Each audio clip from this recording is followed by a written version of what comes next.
The alien ship tore through Earth's atmosphere like a bullet through glass, and Kara Walsh didn't even look up from her dying brother. "They're here!" someone screamed from outside the medical tent, but Kara kept her hands pressed against Danny's chest, feeling his heartbeat stutter and fail beneath her palms. "Don't you dare!" she whispered. "Don't you dare leave me!" The invasion had lasted 6 hours. 6 hours for humanity's armies to crumble, for every defense grid to go dark, for the sky to fill with vessels that moved like living things. Now the ships hung over every major city, silent and waiting, and the wounded filled every hospital until the hospitals themselves became mass graves. Danny coughed blood. He was 19. A drone strike had carved through his torso during the initial assault, and there wasn't enough medicine left in the world to save him. The tent flap ripped open. A figure stepped through, and Kara's breath caught in her throat. She was humanoid but wrong. 7 feet tall, with skin that shimmered between silver and blue, 4 arms ending in delicate 6-fingered hands, and eyes that were completely black except for a ring of gold around each pupil. She wore armor that looked grown rather than manufactured, and she moved with the fluid grace of something that had never known fear. "This one," the alien said, her voice like wind chimes made of bone. She pointed at Danny. "His genetic structure shows compatibility." 2 more aliens entered behind her, carrying equipment that hummed with power. "No," Kara said. She stood, placing herself between them and her brother. "You don't touch him." The alien tilted her head, studying Kara with those impossible eyes. "He will die within the hour. His organs are failing. We require biological material for our wounded. It is equitable exchange." "Equitable?" Kara's voice cracked. "You invaded us. You murdered millions. Now you want to harvest the survivors? We did not murder. We conquered. There is distinction." The alien stepped closer. "I am called Zira. I am medical specialist, not soldier. I take only from those already dying. Your sentiment is irrelevant to biological reality." Danny's monitor began to flatline. "Please," Kara begged, hating herself for it. "Please, there has to be something you can do." "Some technology. You crossed the stars, you must have. Why would we waste resources on inferior specimens?" Zira interrupted. "Your species lost. These are terms of defeat." Something shifted in Kara then, something that had been building since the first ship appeared. Not grief, not fear. Something colder and infinitely more dangerous. "Then take me instead," she said. "My organs, my blood, whatever you need. But you save him first." Zira's eyes widened fractionally, the first sign of surprise Kara had seen from any of them. "You would volunteer biological material to save another? This is not rational behavior." "It's called love," Kara said. "And if you don't understand it, then you've already lost something you can't harvest from corpses." Zira stared at her for a long moment. Then she began issuing orders in a language that sounded like mathematics given voice. Zira's subordinates moved with mechanical precision, surrounding Danny's bed with devices that unfolded like metal flowers. Kara watched blue light wash over her brother's broken body, watched displays fill with symbols she couldn't read. "Step back," Zira commanded. But Kara didn't move. "You said you'd save him. I need to see you do it." One of Zira's 4 hands gestured sharply, and something cold wrapped around Kara's wrist. Not physical restraint, but a field of energy that pulled her backward 3 steps. She struggled against it, fury replacing fear. "Your proximity introduces contamination risk," Zira said without looking at her. "Be silent, or be removed." Kara bit down on her rage and watched. The aliens worked with disturbing efficiency, their instruments penetrating Danny's chest cavity without cutting skin. She saw his organs displayed in holographic projection above his body, saw damage highlighted in crimson, saw Zira's hands moving through the display like a conductor leading an orchestra of flesh and bone. "His cardiac tissue is degraded beyond simple repair," Zira announced. "Pulmonary system collapsed. Hepatic function at 7%. He requires full systemic reconstruction." "So do it," Kara snapped. "With what materials? Your planet's medical technology is primitive. You have no bioprinters. No cellular regeneration matrices, no. Zira stopped, her head turned toward Kara with predatory focus. To save Hen, yes, your organs are undamaged. Your genetic markers show strong compatibility with your sibling. Zira approached, and her instruments began scanning Kara before permission was asked or given. We could take portions. Liver segment, kidney, bone marrow. Enough to rebuild him while leaving you functional. Then do it. Now. Zira's golden-ringed eyes searched Kara's face. You understand the pain involved? We have analgesics, but they are rationed for our own wounded. You would endure the procedure conscious and aware. I don't care. Why? The question came soft, almost curious. He is young, but you are younger. By all evolutionary logic, you should preserve yourself and seek new genetic partnerships. Yet you volunteer for suffering. Explain this. Kara laughed, and it came out bitter. You conquered Earth in 6 hours, and you don't understand why someone would die for family? No wonder you need to steal parts. You're already missing the ones that matter. Something flickered across Zira's features. Anger, maybe. Or something else. Proceed with harvesting protocols, she told her team. Then to Kara, lie down.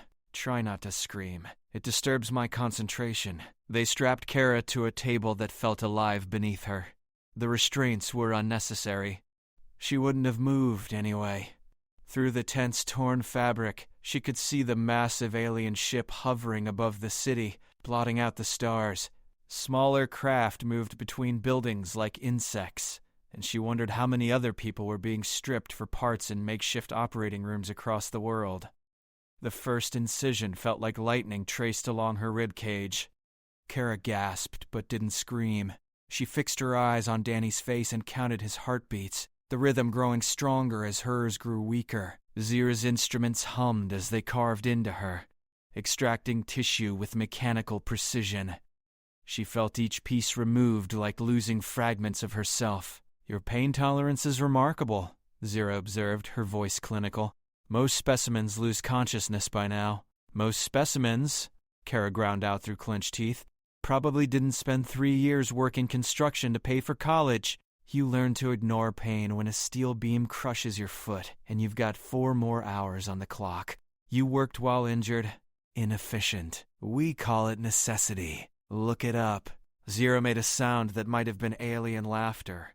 Her hands never stopped moving, never hesitated, but her golden eyes kept darting to Kara's face, studying her, measuring something beyond biological compatibility. The liver segment is secured, one of the subordinates announced. Beginning transplant to Subject 2. Kara turned her head despite the restraint's resistance. She watched them work on Danny, watched her own tissue being integrated into his body, watched color return to his face as the alien technology rebuilt what war had destroyed. The pain didn't matter. The fear didn't matter. He was breathing stronger now, his monitor showing rhythms that looked almost normal. Why did you really come here? Kara asked, her voice weakening. Earth has nothing you couldn't synthesize, no resources worth crossing the galaxy for. So why invade?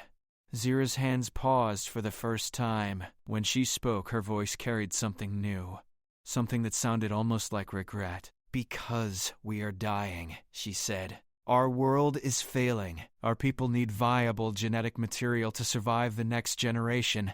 We came to take what we required. By killing us. By conquering you. But Zira's voice faltered on the last word, and her eyes returned to Kara's face. Though I begin to question the wisdom of that distinction. Danny's vital signs stabilized. The monitor showed green across every metric, and Kara felt herself fading, felt her own body struggling as too much had been taken too fast. You are hemorrhaging internally, Zira said sharply. Your physiology is rejecting the trauma. Doesn't matter, Kara whispered. He's alive. You are dying, I know. Zira stood perfectly still for 3 heartbeats. Then her 4 hands moved faster than Kara's eyes could track, sealing wounds, injecting compounds that burned like fire through her veins, applying technology that should have been saved for alien warriors. What are you doing? Kara managed. Something inefficient. Zira said. Something that my superiors would consider treasonous. Her golden eyes met Kara's. I am saving you both. Kara woke to silence and the smell of ozone. Her body felt wrong, like it belonged to someone else and she was borrowing it. She tried to sit up and immediately regretted it as every nerve ending ignited with fresh pain. Do not move. Zira's voice came from somewhere close. Your cellular structure is still integrating the repair nanites. Sudden movement could trigger rejection. Kara turned her head slowly. She was still in the tent, but it looked different now. The alien equipment had multiplied, creating a sterile bubble of technology around two beds. Danny lay in one, breathing steadily, his chest rising and falling with mechanical regularity. Kara occupied the other. How long? She asked. 17 hours. Your brother achieved consciousness 6 hours ago. I sedated him when he began demanding to see you. Zira stepped into view, and Kara noticed something different about her. The armor looked the same, but there were dark stains on her lower arms, and one side of her face carried burns that hadn't been there before. Your species has remarkable capacity for emotional volatility. You're hurt, irrelevant. But Zira's hand moved unconsciously to the burns. My commander disagreed with my decision to preserve you. We had discussion. Discussion. Kara almost laughed. You mean you fought? I mean I disabled her and locked this facility against intrusion. I have perhaps 4 hours before reinforcements breach my security protocols. Zira's gold-ringed eyes fixed on Kara with unsettling intensity. I have committed treason against my fleet for reasons I do not fully comprehend. Explain to me why I should not regret this choice. Kara pushed herself upright despite the pain. Despite Zira's warning, she looked at Danny, alive and whole, then back at the alien who had saved them both. You want me to justify your own decisions? That's not how this works. Then how does it work? Zira demanded, and for the first time her voice carried something beyond clinical detachment. It carried confusion, maybe even fear. I am military medical specialist. I have processed thousands of specimens across 12 conquered worlds.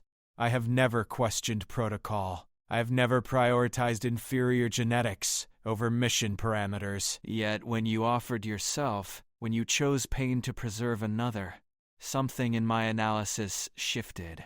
I require explanation. You felt something, Kara said quietly. Maybe for the first time in your life you felt something that couldn't be measured or quantified. Impossible. We evolved beyond emotional irrationality 7,000 years ago. We are pure logic, pure efficiency. Then why are you bleeding for me? Zira flinched. Actually flinched. Two of her hands moved to touch the burns on her face while the other two clenched into fists. I do not know, she whispered, and that terrifies me. Outside something exploded. The tent shook and displays flickered. Zira's head snapped toward the entrance, her body shifting into combat stance with fluid grace. They are here. Earlier than projected. She moved to a console and began entering commands with blinding speed. I cannot hold them. Not against full tactical squad. Then don't. Kara swung her legs off the bed, ignoring the way her vision swam. Let them in. Tell them I forced you. Tell them I used some kind of human trick. They would not believe that. They would execute you as example. Zira turned back, and her expression carried something Kara recognized. Desperation. I will not permit that outcome. Why not? I'm just another specimen, right? Inferior genetics? No. The word came out fierce, almost angry. You are proof that we have lost something essential. You sacrificed yourself for love. I sacrificed mission parameters for... She stopped, searching for words. I do not have terminology for what I feel, but it is not nothing, and if my people cannot recognize value beyond biological utility, then perhaps we deserve extinction. The tent's entrance tore open. 3 aliens entered, larger than Zira, carrying weapons that hummed with lethal purpose. Their armor was darker, more aggressive, marked with symbols that probably meant soldier or killer or worse. Medical Specialist Zira, the lead one announced, his voice like gravel processed through machinery. You are charged with treason, specimen theft, and assault on superior officer. Surrender immediately, or be neutralized. Zira stepped between them and Kara's bed, all four of her arms spread wide, and something in her spine extended, making her appear even taller.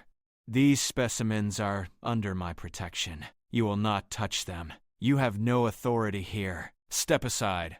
No. The lead soldier raised his weapon. Energy crackled along its length, building toward discharge, and Kara did something stupid. She grabbed the nearest piece of alien equipment, something that looked like a surgical laser, and pressed it against her own throat. "Move and I kill myself," she said, her voice steady despite her hammering heart. "You want specimens? You need us alive and intact, right? So back off or you lose everything." All three soldiers froze, the lead one's weapon lowered fractionally. "You would terminate yourself to protect a traitor?" he asked, genuine confusion in his tone. "I would terminate myself to protect someone who showed me mercy when she didn't have to." Kara met his black gold eyes. "Something your species seems to have forgotten how to do. Mercy is weakness. Compassion is evolutionary dead end." "Yeah? Then why are you dying out?" Kara pressed the laser harder against her skin, feeling it warm. "Zira told me, your world is failing. Your people need our genetics to survive. You know what that tells me? That all your logic and efficiency got you nowhere. You conquered 12 worlds and you're still circling the drain." "Silence!" the soldier snarled. "Make me." "Oh wait, you can't." Kara's laugh came out wild. "Here's what I think happened. You got so good at cutting out everything messy and messy and alive, that you forgot how to actually live. You're just machines wearing meat suits, going through motions until entropy wins." Zira made a sound that might have been a gasp. The soldiers shifted uncomfortably. "We are superior in every measurable, except survival," Kara interrupted. "The one metric that actually matters. Meanwhile, we're primitive and emotional and we die young. But we've been on Earth for 200,000 years, and we're still here. Still fighting. Still finding reasons to sacrifice ourselves for each other." She looked at Zira. "Still teaching aliens what it means to give a damn about someone besides yourself." The lead soldier's weapon began charging again. "Your philosophy is irrelevant. You will surrender, or—" Danny's monitor started screaming. Everyone turned. His body was convulsing, the alien repairs failing, his vitals plummeting. "The integration is rejecting," Zira said. "Already moving. His system requires stabilization immediately or nothing," the lead soldier said. "Let it fail. We will harvest what remains." Zira's entire body went rigid. When she spoke, her voice could have cut steel. "Touch him and I will end you." The standoff lasted 3 seconds before everything went to hell. Zira moved first, faster than Kara thought possible. 2 of her hands struck the lead soldier's weapon while the other 2 drove into pressure points that shouldn't have existed on an alien body. He dropped like a puppet with cut strings. The second soldier fired. Energy discharge lit the tent interior electric blue. But Zira was already moving, twisting sideways as the blast carved through empty air and punched a hole in the medical equipment. Sparks rained down. Alarms shrieked. Danny's convulsions intensified. Kara didn't think. She threw herself across her brother's body, shielding him as the third soldier aimed. The weapon's hum rose to a scream. Zira hit the soldier from behind, all 4 arms locking around his torso and neck. There was a terrible crack, and he went limp. The second soldier was already recharging. Zira spun toward him, but she was too far away, and Kara saw the calculation happen in real time. She saw Zira realize she couldn't reach him before he fired. Then the tent entrance exploded inward, and hell brought reinforcements. 5 more soldiers poured through, weapons raised, and behind them came something worse. An alien female even taller than Zira, her armor decorated with marks that screamed authority. Half her face was covered in fresh burns, and her gold-ringed eyes blazed with pure hatred. "Commander Vecra," Zira said quietly, "I expected you sooner. I expected you dead." Vecra's voice carried the weight of absolute command. "Instead, you embarrass me further by assaulting my soldiers. Explain why I should not execute you immediately." Because she's right and you know it, Kara shouted, still covering Danny. Your whole species is dying because you forgot how to be anything except efficient. When was the last time one of you actually cared about someone else? Vecra's attention shifted to Kara like a spotlight. The specimen speaks. How entertaining. She gestured, and 2 soldiers grabbed Kara, hauling her off Danny despite her struggles. Separate them. Begin harvesting procedures on both. Medical specialist Zira can watch her failed experiment die while we extract maximum utility. No, Zira said, her voice deadly calm. She moved to intercept, but 3 soldiers blocked her path, weapons aimed at center mass. Commander, I formally request reconsideration under medical necessity protocols. Denied. You forfeited professional courtesy when you chose specimens over duty. Vecra approached Danny's bed, studying his convulsing form with clinical interest. Curious. The integration is failing because his genetic material recognizes foreign tissue and attacks it. His body would rather die than accept external parts, even from his own sibling. She looked at Zira. Sound familiar? Zira said nothing, but something in her expression shifted. We gave you every advantage, Vecra continued. Superior training, advanced technology, purpose beyond individual sentiment. Yet you reject it all for primitive emotional attachment to specimens? Your body recognizes logic, but attacks it. You are no different from this dying human. Perhaps that is not weakness, Zira said quietly. Perhaps that is the point. The blow sent Zira sprawling, gold blood streaming from her mouth. Danny's monitor flatlined. Kara screamed. She fought against the soldiers holding her, but they might as well have been steel pillars. She watched her brother's chest go still, watched the readings drop to 0, watched everything she'd sacrificed herself for become meaningless. Harvest him, Vecra ordered. Quickly, before cellular degradation. Wait. Zira pulled herself upright, gold blood staining her face. Commander, I invoke right of challenge. Every soldier in the tent went absolutely still. Vecra turned slowly. You cannot be serious. Right of challenge is encoded in our most ancient law, older than conquest protocols, older than efficiency mandates. Zira stood on shaking legs, her forearms spreading in formal combat stance. I challenge your authority. I challenge your command. I challenge the philosophy that brought our species to extinction's edge. You challenge me over specimens? Over animals? I challenge you because they are not animals. Because in 2 days among humans I have learned more about survival than 7,000 years of evolution taught us. Zira's golden eyes blazed. We do not die because we are inefficient. We die because we have nothing worth living for. Dad. Vecra's expression went cold. If you invoke right of challenge, one of us will not leave this tent alive. You understand this? I understand that some things are worth dying for. They taught me that. Zira glanced at Kara, at Danny's still form. I finally understand what that means. Kara found her voice. Zira, don't. You can't win. She's a commander. She is everything our species has become, Zira interrupted. And I am what we could be. This is necessary. Vecra laughed, sharp and bitter. You think compassion makes you strong? Watch. She gestured to the soldier holding Kara. Kill the female specimen. Slowly. Let Zira see what her sentimentality costs. The soldier raised his weapon to Kara's head, and something impossible happened. He hesitated. It was barely a second, barely a flicker, but Kara saw it. Saw doubt cross his features. Saw him glance at Zira, at Danny's corpse, at the ruin their invasion had created. I gave you an order, Vecra snarled. I know, Commander. The soldier's voice came hollow, but I find myself questioning its necessity. Vecra went very still. Explain. We came to Earth for genetic material to save our species. We have processed thousands, yet our population continues declining. Our birth rates continue falling. He looked at his weapon, at Kara, back to Vecra. Medical specialist Zira suggested alternative hypothesis. Perhaps we fail not from genetic weakness, but from philosophical emptiness. Perhaps we need something we cannot harvest. You dare. I dare because I am already dead inside, Commander. We all are. We function, but we do not live.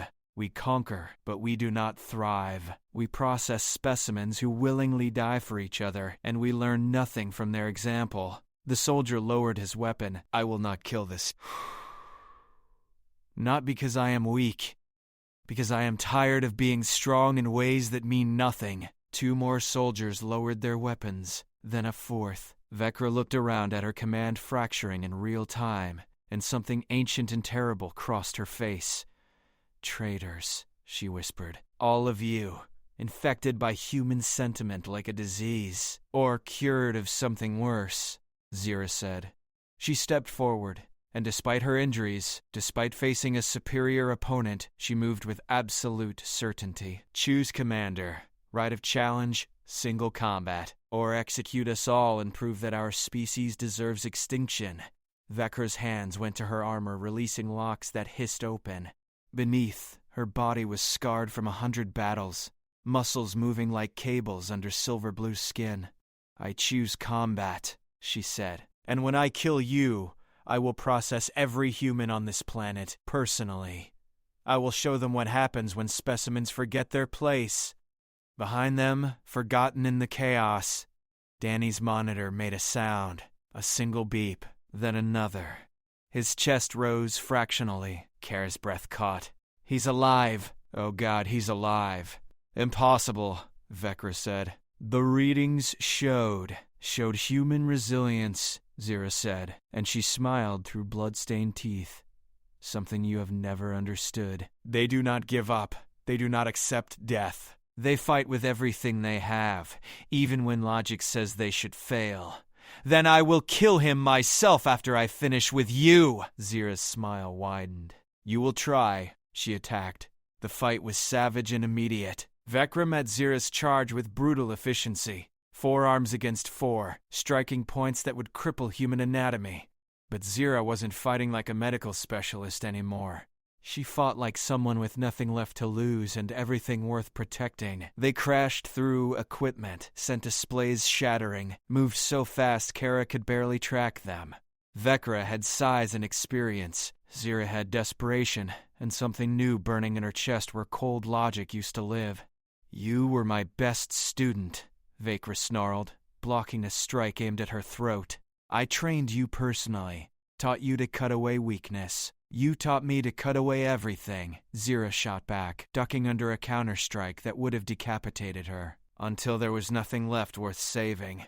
Vecra's fist connected with Zira's ribs. Kara heard the crack from across the tent. Zira stumbled, gold blood spraying from her mouth, but she didn't go down. Stay down, Vecra commanded. Accept defeat with dignity. Dignity? Zira laughed, the sound wet and painful. You want to talk about dignity while standing over corpses and calling them specimens? While harvesting the dying and calling it efficiency? She straightened despite her broken ribs. I learned real dignity from a human girl who offered her own organs to save her brother. What did I learn from you? Strength. The only things that matter. No. Zira moved again, faster now, angry, now. You taught me how to exist without living, how to function without purpose, how to be so strong I forgot what I was supposed to be protecting. Behind them. Danny coughed. His eyes flickered open. Kara broke free from the soldier holding her. He didn't resist and ran to her brother's side. She grabbed his hand, felt his fingers squeeze weakly back. You're okay, she sobbed. You're going to be okay. Kara? His voice came rough. What happened? Where? He saw the aliens, the destruction, Zira and Vecra locked in combat. Right. Apocalypse. Just rest. Don't move. Can't. Have to. He tried to sit up and failed. Have to help. You can't help. You almost died. So did you. Danny's eyes focused on her with sudden clarity. I heard everything. In and out of consciousness. Heard you offer yourself. His grip tightened. Heard that alien save us both when she didn't have to. Vecra landed a devastating combination, sending Zira crashing into the tent wall. The fabric tore, revealing night sky and the massive invasion ship hovering above. This ends now. Vecra declared. She pulled a blade from her armor, its edge glowing with energy that made the air shimmer. I will carve out your heart and show these specimens what happens to traitors. Zira tried to stand. Her legs wouldn't support her. 2 of her arms hung useless. Vecra approached slowly, savoring the moment, and Danny did something completely insane. He ripped the medical lines from his chest, rolled off the bed, and threw himself between them. "No!" he shouted, his voice stronger than it should be. "You want to kill someone? Start with me. I'm the defective specimen, the one whose body rejected the repairs. I'm useless to you." "Danny, what are you doing?" Kara screamed. Something right for once. He stood there, shaking but upright, facing down an alien warrior who could snap him in half. "You said you need our genetics to survive, but you're going about it all wrong. You can't just take pieces and expect them to work. That's not how life operates." Vecra's blade hummed inches from his face. The dying specimen lectures me on biology, on humanity, on why we survive when we shouldn't. Danny's eyes locked on hers. "You want to know the secret? It's not in our organs or our DNA. It's in our connections, our love, our willingness to die for each other." He glanced at Zira. "She figured it out. One of yours finally understood what makes us strong. Sentiment is not strength." "Then why is she still fighting? You broke her ribs, dislocated her arms, and she's still trying to stand. Not for herself, for us." Danny took a step closer to the blade. "That's the genetic material you actually need, not our kidneys or our hearts, our humanity. And you can't harvest that. You can only learn it." Vecra stared at him. The blade didn't waver, but something in her expression shifted. "You would sacrifice yourself for a stranger? For an alien traitor who should mean nothing to you?" "She's not a stranger anymore, and she's not a traitor. She's someone who chose compassion over orders, who risks everything for people she barely knew." Danny's voice rang clear. "If that's treason in your world, then your world deserves to end." The tent went absolutely silent. Vecra's blade lowered fractionally. Her gold-ringed eyes moved from Danny to Kara to Zira, to the soldiers who had refused to fire. Kara saw something happening behind those eyes, some calculation that went beyond military strategy. "You are specimen 7,294 that I have processed," Vecra said quietly. "Do you know how many offered resistance?" "All of them, I'd guess. All of them. Fighting, screaming, begging, displaying emotional volatility that proved their inferiority." Vecra's blade lowered further. "Do you know how many offered themselves to save another?" Danny said nothing. 17, across 12 conquered worlds. 17 specimens displayed voluntary sacrifice. Vecra looked at her blade, at the golden energy dancing along its edge. "I executed 16 of them as examples, eliminated the witnesses, purged. Because if my superiors knew that inferior species possess stronger survival instincts than ours, they would question everything." Zira made a sound. Pain, maybe. Or recognition. "You knew," she whispered. "All this time, you knew we were dying from the inside. I knew that if we admitted weakness, we would fracture. Better to maintain the lie than face extinction with doubt." Vecra's gaze returned to Danny. "You are the 17th sacrifice. The first I did not immediately kill." She raised her blade again. "I am uncertain if this constitutes progress or further degradation." "How about you figure it out without murdering anyone?" Kara suggested, moving to stand beside her brother. Vecra's laugh came bitter. "The specimens now dictate terms?" "The humans make a suggestion," Zira said. She'd managed to stand, leaning heavily against the torn tent wall. "Commander, we can continue this. You can kill me, process them, maintain protocols, return to the fleet with full specimen quota and clear conscience. Or you can admit that 7,000 years of evolution took us down the wrong path, that we optimized ourselves and obsolescence, that these primitive humans understand survival better than we do." Zira met Vecra's eyes. "That we need them not as spare parts, but as teachers. Teachers Vecra spat the word. We who crossed the galaxy should learn from species that barely achieved spaceflight? Yes, because they have something we lost. Something we cannot synthesize or harvest or engineer. Zira pushed off the wall, standing on her own despite her injuries. They have reasons to live beyond mere survival. They have love, loyalty, sacrifice. They have humanity. We are not human. No, but we could be something better than we are. Something that deserves to survive. Vecra stood motionless for a long moment. Then her blade retracted. She turned to her soldiers. Status report on fleet-wide specimen processing. One soldier consulted a device. Ongoing. Estimates suggest 73% of viable material will be harvested within 48 hours. Cease all operations immediately. Every alien in the tent froze.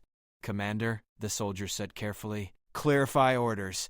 I said cease. No more harvesting. No more processing. No more... Vecra's voice caught. No more pretending we can steal what we need to learn. The order rippled outward like a shock wave through invisible networks. Kara watched displays flicker as signals transmitted to ships hovering over every continent. Within seconds, the harvesting operations that had turned hospitals into charnel houses simply stopped. You just countermanded the entire invasion, one soldier said, awe creeping into his voice. Fleet Command will demand explanation, then they will receive one. Vecra looked at Zira, and something passed between them that Kara couldn't name. Respect, maybe, or the acknowledgement of a shared mistake finally confronted. Medical specialist Zira will provide full tactical assessment. I will endorse her findings, which are, Zira asked carefully, that we are dying because we forgot how to live. That conquest without purpose is simply elaborate suicide. That these humans possess survival mechanisms we discarded as inefficient. Vecra's forearms spread in formal gesture of authority. We came to Earth for biological material. We will leave with something far more valuable. What's that? Danny asked, still leaning on Kara for support. Hope. Direction. Perhaps even redemption. Vecra moved to a console and began entering commands. Fleet-wide broadcast. All personnel will stand down from combat operations. All specimens will be released to local medical facilities with full regenerative support. We will provide humanitarian assistance rather than harvest. Commander, another soldier interrupted, his voice urgent. Fleet Command is demanding immediate explanation. They are threatening to override your authority. Let them try. I am on-site tactical commander. They are 7 star systems distant. Vecra's fingers flew across alien controls. By the time they arrive to relieve me, this world will see us as allies rather than invaders. They will understand the strategic value of that reversal. Will they, though? Kara asked. She felt Danny sagging against her, his brief surge of strength fading. Your people crossed the galaxy to harvest us. You murdered millions in 6 hours. Now you expect humanity to just forgive and forget because you had a change of heart. No. Vecra turned to face her directly. I expect resistance, hatred, justified revenge. Your species would be fools to trust us. She paused. But you would also be fools to reject assistance that could save millions more. We have medical technology centuries beyond yours. We can repair what our invasion destroyed. That's not redemption, Kara said. That's just cleaning up your mess. Yes, exactly. Vecra's expression shifted into something that looked almost like shame. We cannot undo the deaths, cannot erase the trauma, but we can acknowledge that we were wrong, that you were right, and that our survival depends on learning from you rather than consuming you. Danny coughed, gold-tinged blood on his lips. The alien repairs were breaking down again, his body still rejecting the foreign material. Zira moved instantly, ignoring her own injuries. She pulled equipment from the wreckage, her 2 functional arms working with desperate speed.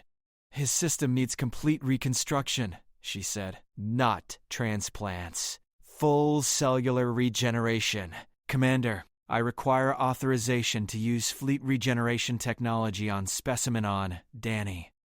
Granted. Whatever resources you need. That technology is reserved for our own wounded. Was reserved. New priority. Prove to these humans that we can do better. Save this one. Show them we mean what we say. Zira nodded and turned to Danny. This will hurt. The regeneration process forces accelerated cellular division. Your nerves will interpret it as fire in your veins, but you will survive. Do it, Danny said. Then, softer. Thank you for everything. Something crossed Zira's face. Kara recognized it because she'd seen it in mirrors after particularly hard days. The expression of someone realizing they mattered to another person, that their actions had weight and meaning beyond function. You are welcome, Zira whispered, and her hands began to work. The regeneration took 3 hours. Kara watched alien technology rebuild her brother from the cellular level up, watched his body glow with energy that should have killed him but instead made him whole. Zira never left his side, monitoring every metric, adjusting parameters with obsessive precision. Vecra spent those hours coordinating fleet-wide stand-down, deflecting increasingly hostile demands from distant commanders, and quietly watching the medical bay with an expression Kara couldn't quite read. When it was done, Danny sat up without assistance. His chest bore no scars. His breathing came easy, and his eyes were clear. I feel incredible, he said, like I could run a marathon. You could, Zira confirmed. The regeneration optimized your cardiovascular system beyond baseline human norms, side effect of the technology. You will notice enhanced stamina and recovery time for approximately 6 months before systems normalize. So the alien invasion gave me superpowers? Temporary enhanced function. But yes, essentially. Danny laughed. Actually laughed. The sound felt wrong in the tent that still smelled of blood and ozone, but it also felt necessary. Like proof that humanity could find joy even in apocalypse's aftermath. What happens now? Kara asked, directing the question at Vecra. You stand down the invasion, heal some people, then leave? Go find another species to enlighten through trauma? No, we stay, if you will permit it. Vecra approached slowly, her posture careful, non-threatening. We have medical technology, manufacturing capacity, and resources your world needs. In exchange, you teach us what we forgot. How to form bonds, how to value individuals, how to build civilization that matters. You want to learn humanity from humans? We require it. Our birth rates continue falling despite access to unlimited genetic material. Our populations dwindle despite conquering 12 worlds. We are missing something fundamental, and until today, I did not understand what. Vecra looked at Zira, at Danny, at the soldiers who had refused orders. You have it. That spark. That reason to continue when logic says surrender. We need to understand it or we will simply fade away despite every advantage. Kara thought about it. About the millions dead. About the terror and pain and cities reduced to rubble. About how easy it would be to say no. To demand they leave. To choose vengeance over pragmatism. Then she looked at Danny. Alive because an alien chose compassion over protocol. Looked at Zira, still bleeding from defending them. Looked at soldiers who had lowered weapons when ordered to kill. I can't speak for humanity, she said finally. I'm just one person. But I can speak for myself, and here's what I think. You came to Earth as conquerors. You can leave as students. Stay. Help rebuild what you destroyed. And maybe, just maybe, we can teach you what it means to give a damn about something besides efficiency. That is acceptable, Vecra said. I'm not finished. You stay under our terms. No more harvesting. No more processing. No more treating people like spare parts. You save lives, you heal wounds, and you learn to see us as equals. Not specimens. Not inferior genetics, people. Agreed. And Zira stays too. She coordinates everything medical. Because she's already proved she understands what matters. Zira looked up sharply. I am not qualified for... You saved my brother when you didn't have to. You fought your own commander to protect us. You're the most qualified person here. Kara met her gold-ringed eyes. Stay, please. 6 months later, Kara stood on the roof of what used to be a destroyed hospital and watched the sun rise over a city rebuilding itself. The skyline had changed. Human construction crews worked alongside alien engineers, raising structures that blended Earth architecture with technology that seemed grown rather than built. Medical centers gleamed with regeneration bays. Power grids hummed with energy cells that would run for centuries. Water purification systems cleaned entire rivers in days. But that wasn't what made Kara smile. Below, in the plaza that once held refugee tents, Danny was teaching a group of young aliens how to play basketball. They were terrible at it, their forearms providing no advantage when they had no concept of teamwork. But they were laughing, actually laughing. The sound carried up 7 stories, bright and genuine. "Your brother has remarkable patience," Zira said, joining Kara at the edge. "Yesterday he spent 4 hours explaining the concept of high five to medical staff. They still do not understand its practical purpose. That's because it doesn't have one. That's the point." Kara glanced at her friend. Zira looked different now. Less armor, more casual clothing adapted from human styles. The burns from her fight with Vecra had healed, leaving thin silver scars she refused to hide. "How are the integration programs going?" "Slowly. We have 7,000 years of cultural conditioning to overcome." Zira pulled up a holographic display, showing statistics that would have meant nothing to Kara 6 months ago, but now made perfect sense. Birth rate among fleet personnel has increased 0.3%. Statistically insignificant, but philosophically remarkable. It suggests that exposure to human emotional frameworks may be triggering dormant biological responses. You're saying that learning to care about things makes your people want to have kids? Crude summary, but essentially accurate. We optimized ourselves for survival, but forgot that survival requires purpose beyond mere continuation. Humans provide that purpose through connection.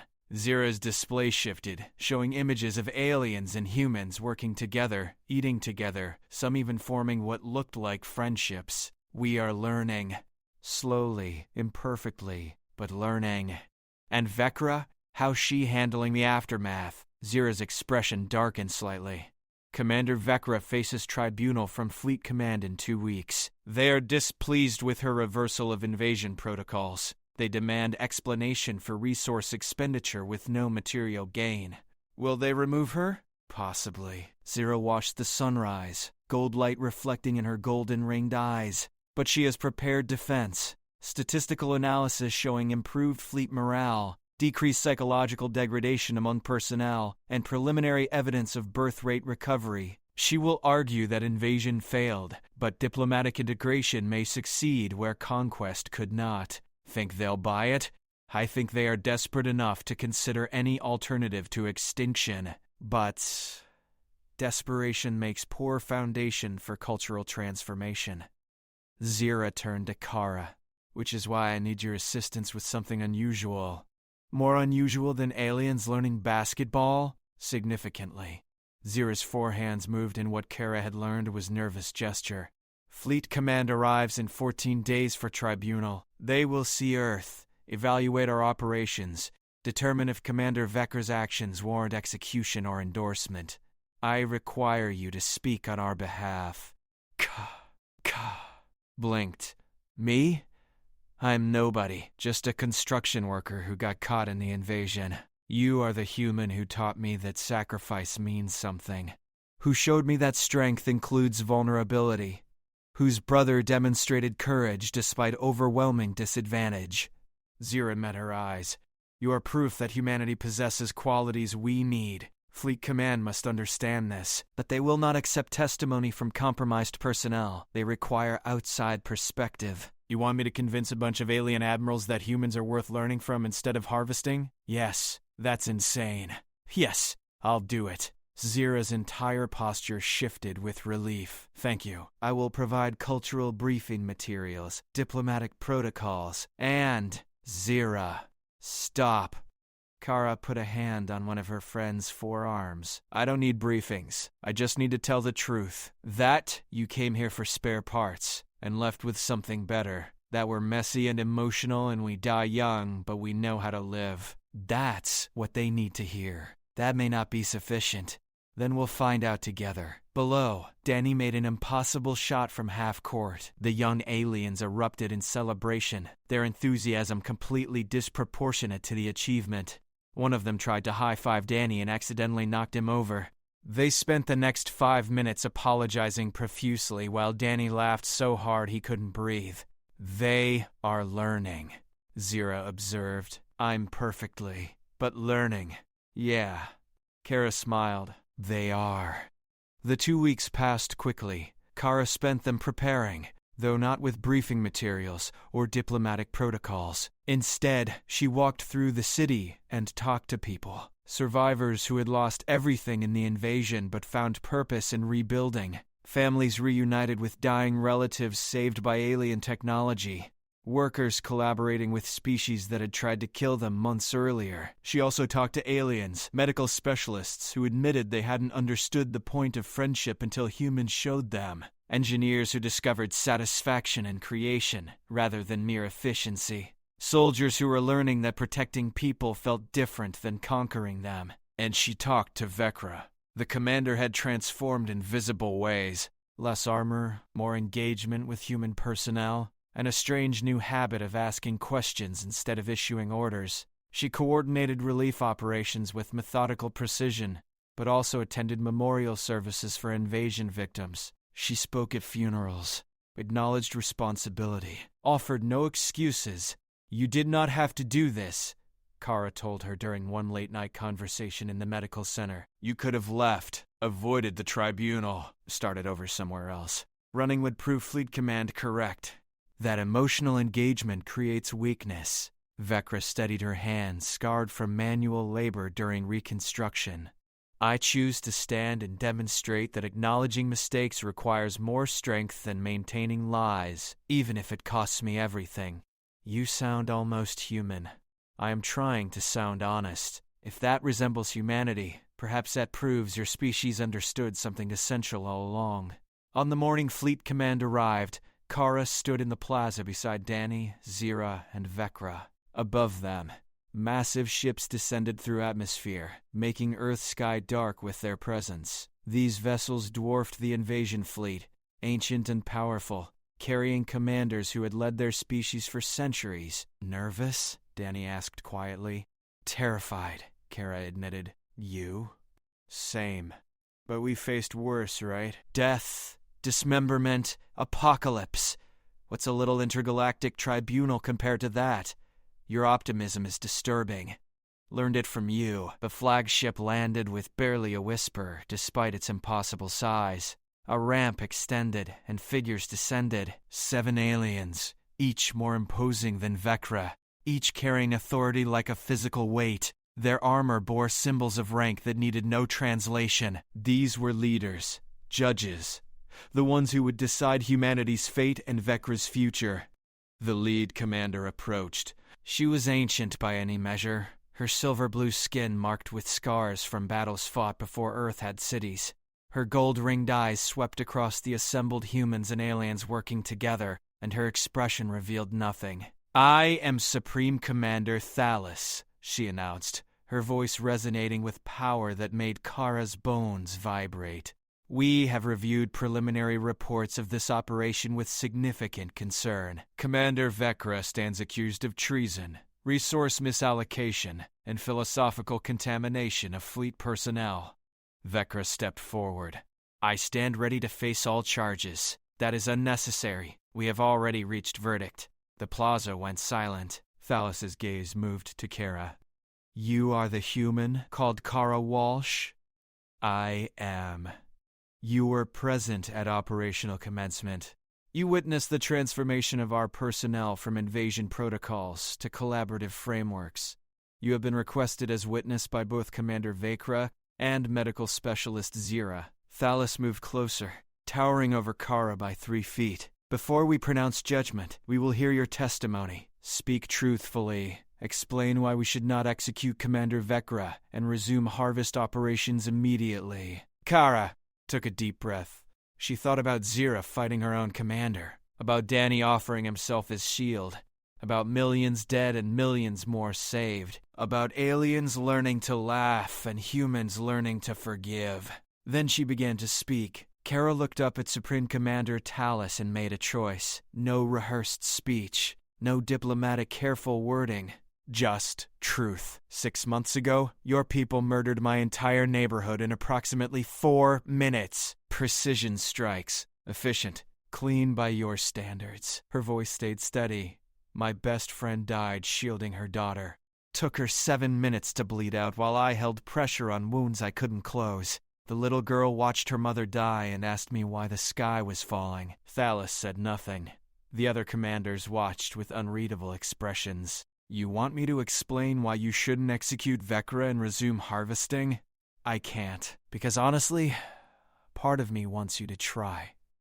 Kara felt Danny's hand on her shoulder but kept going. Part of me wants you to restart the invasion, so humanity has permission to fight back with everything we've got. We're primitive and weak by your standards, but we're also vindictive and creative, and we hold grudges like championship trophies. Is this testimony or threat? Thalys asked quietly. It's context, because you need to understand what Commander Vecra actually accomplished here. Kara gestured to the plaza, the mixed crews, the impossible collaboration. She didn't just stop an invasion. She prevented a war you couldn't win. Explain. You came to Earth for biological material because your species is dying, but you were harvesting the wrong thing. You can take our organs, our genetics, our physical components. You cannot take what actually keeps us alive. Kara met Thalys's gold-ringed eyes. You cannot harvest meaning, purpose, love, the things that make survival worth the effort. Sentiment is not survival mechanism. Yes, it is. It's the only one that matters long term. Kara pulled up her sleeve, showing scars from the medical procedure 6 months ago. Zira took parts of me to save my brother. Here technology worked perfectly. The transplant should have succeeded, but Danny's body rejected it anyway, because biology isn't just chemistry and cellular structures. It's context, relationship, connection. She pointed to Danny, standing healthy and whole.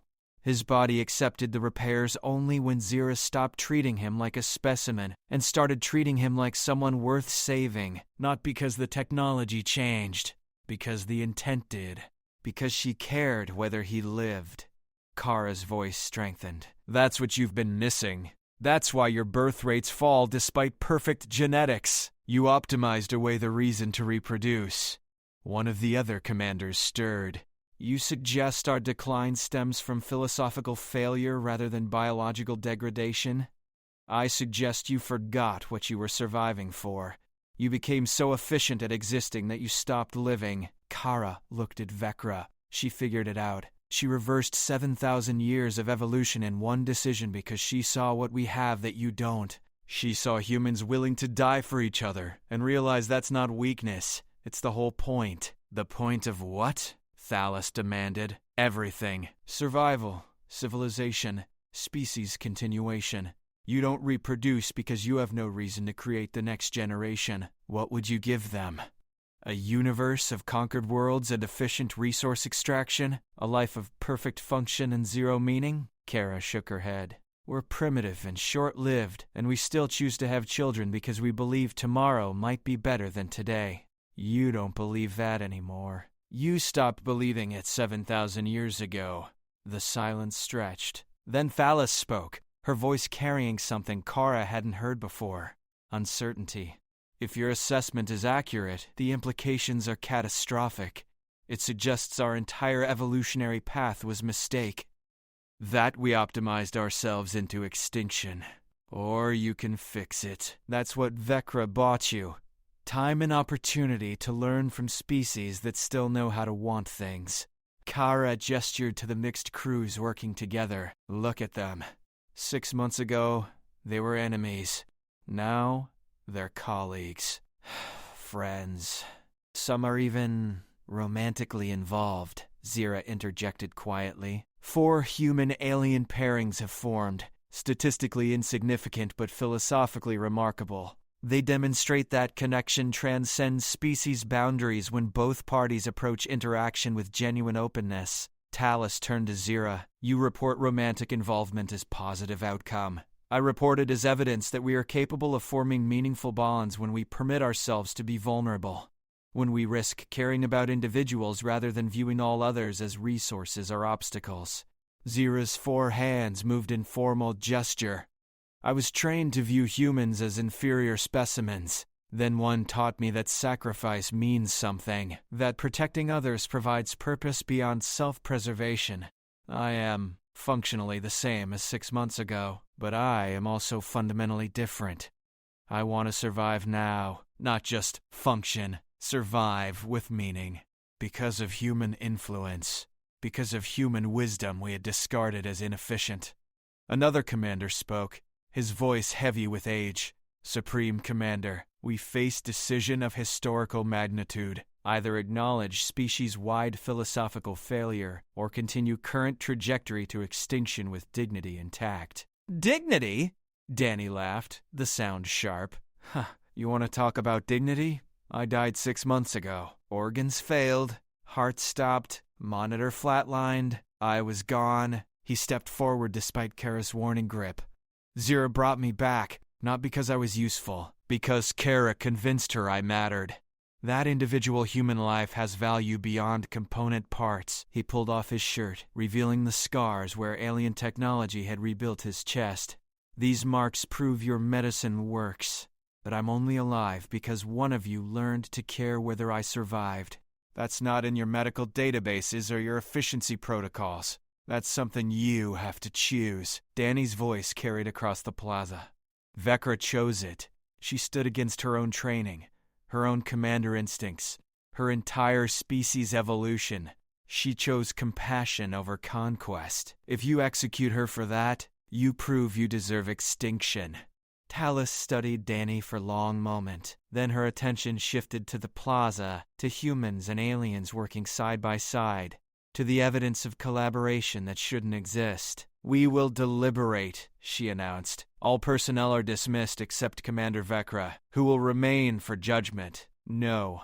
Kara didn't move. If you're judging her, you're judging all of us. We stay. This is not human concern. Yes, it is. She saved our world by changing tactics. She saved our species by questioning orders. If you punish that, you send a message to every alien down there that caring about humans is career suicide. Kara crossed her arms. We stay. You want to execute her? You do it in front of the people she protected. Talus's expression shifted.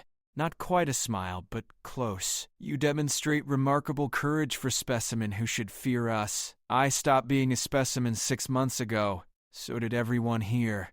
Kara gestured to the crowd gathering, humans and aliens both, drawn by the commotion. We're people now. Partners. Maybe even friends. That's what Vecra created. That's what you'll destroy if you kill her. The other commanders conferred in their mathematical language, words that sounded like equations solving themselves. Tally's listened, her posture revealing nothing. Finally, she raised one hand for silence. We have reached decision, Talus announced. Commander Vecra, you are found guilty of violating invasion protocols, misallocating fleet resources, and engaging in unauthorized diplomatic operations. Vecra stood straight, accepting judgment without flinching.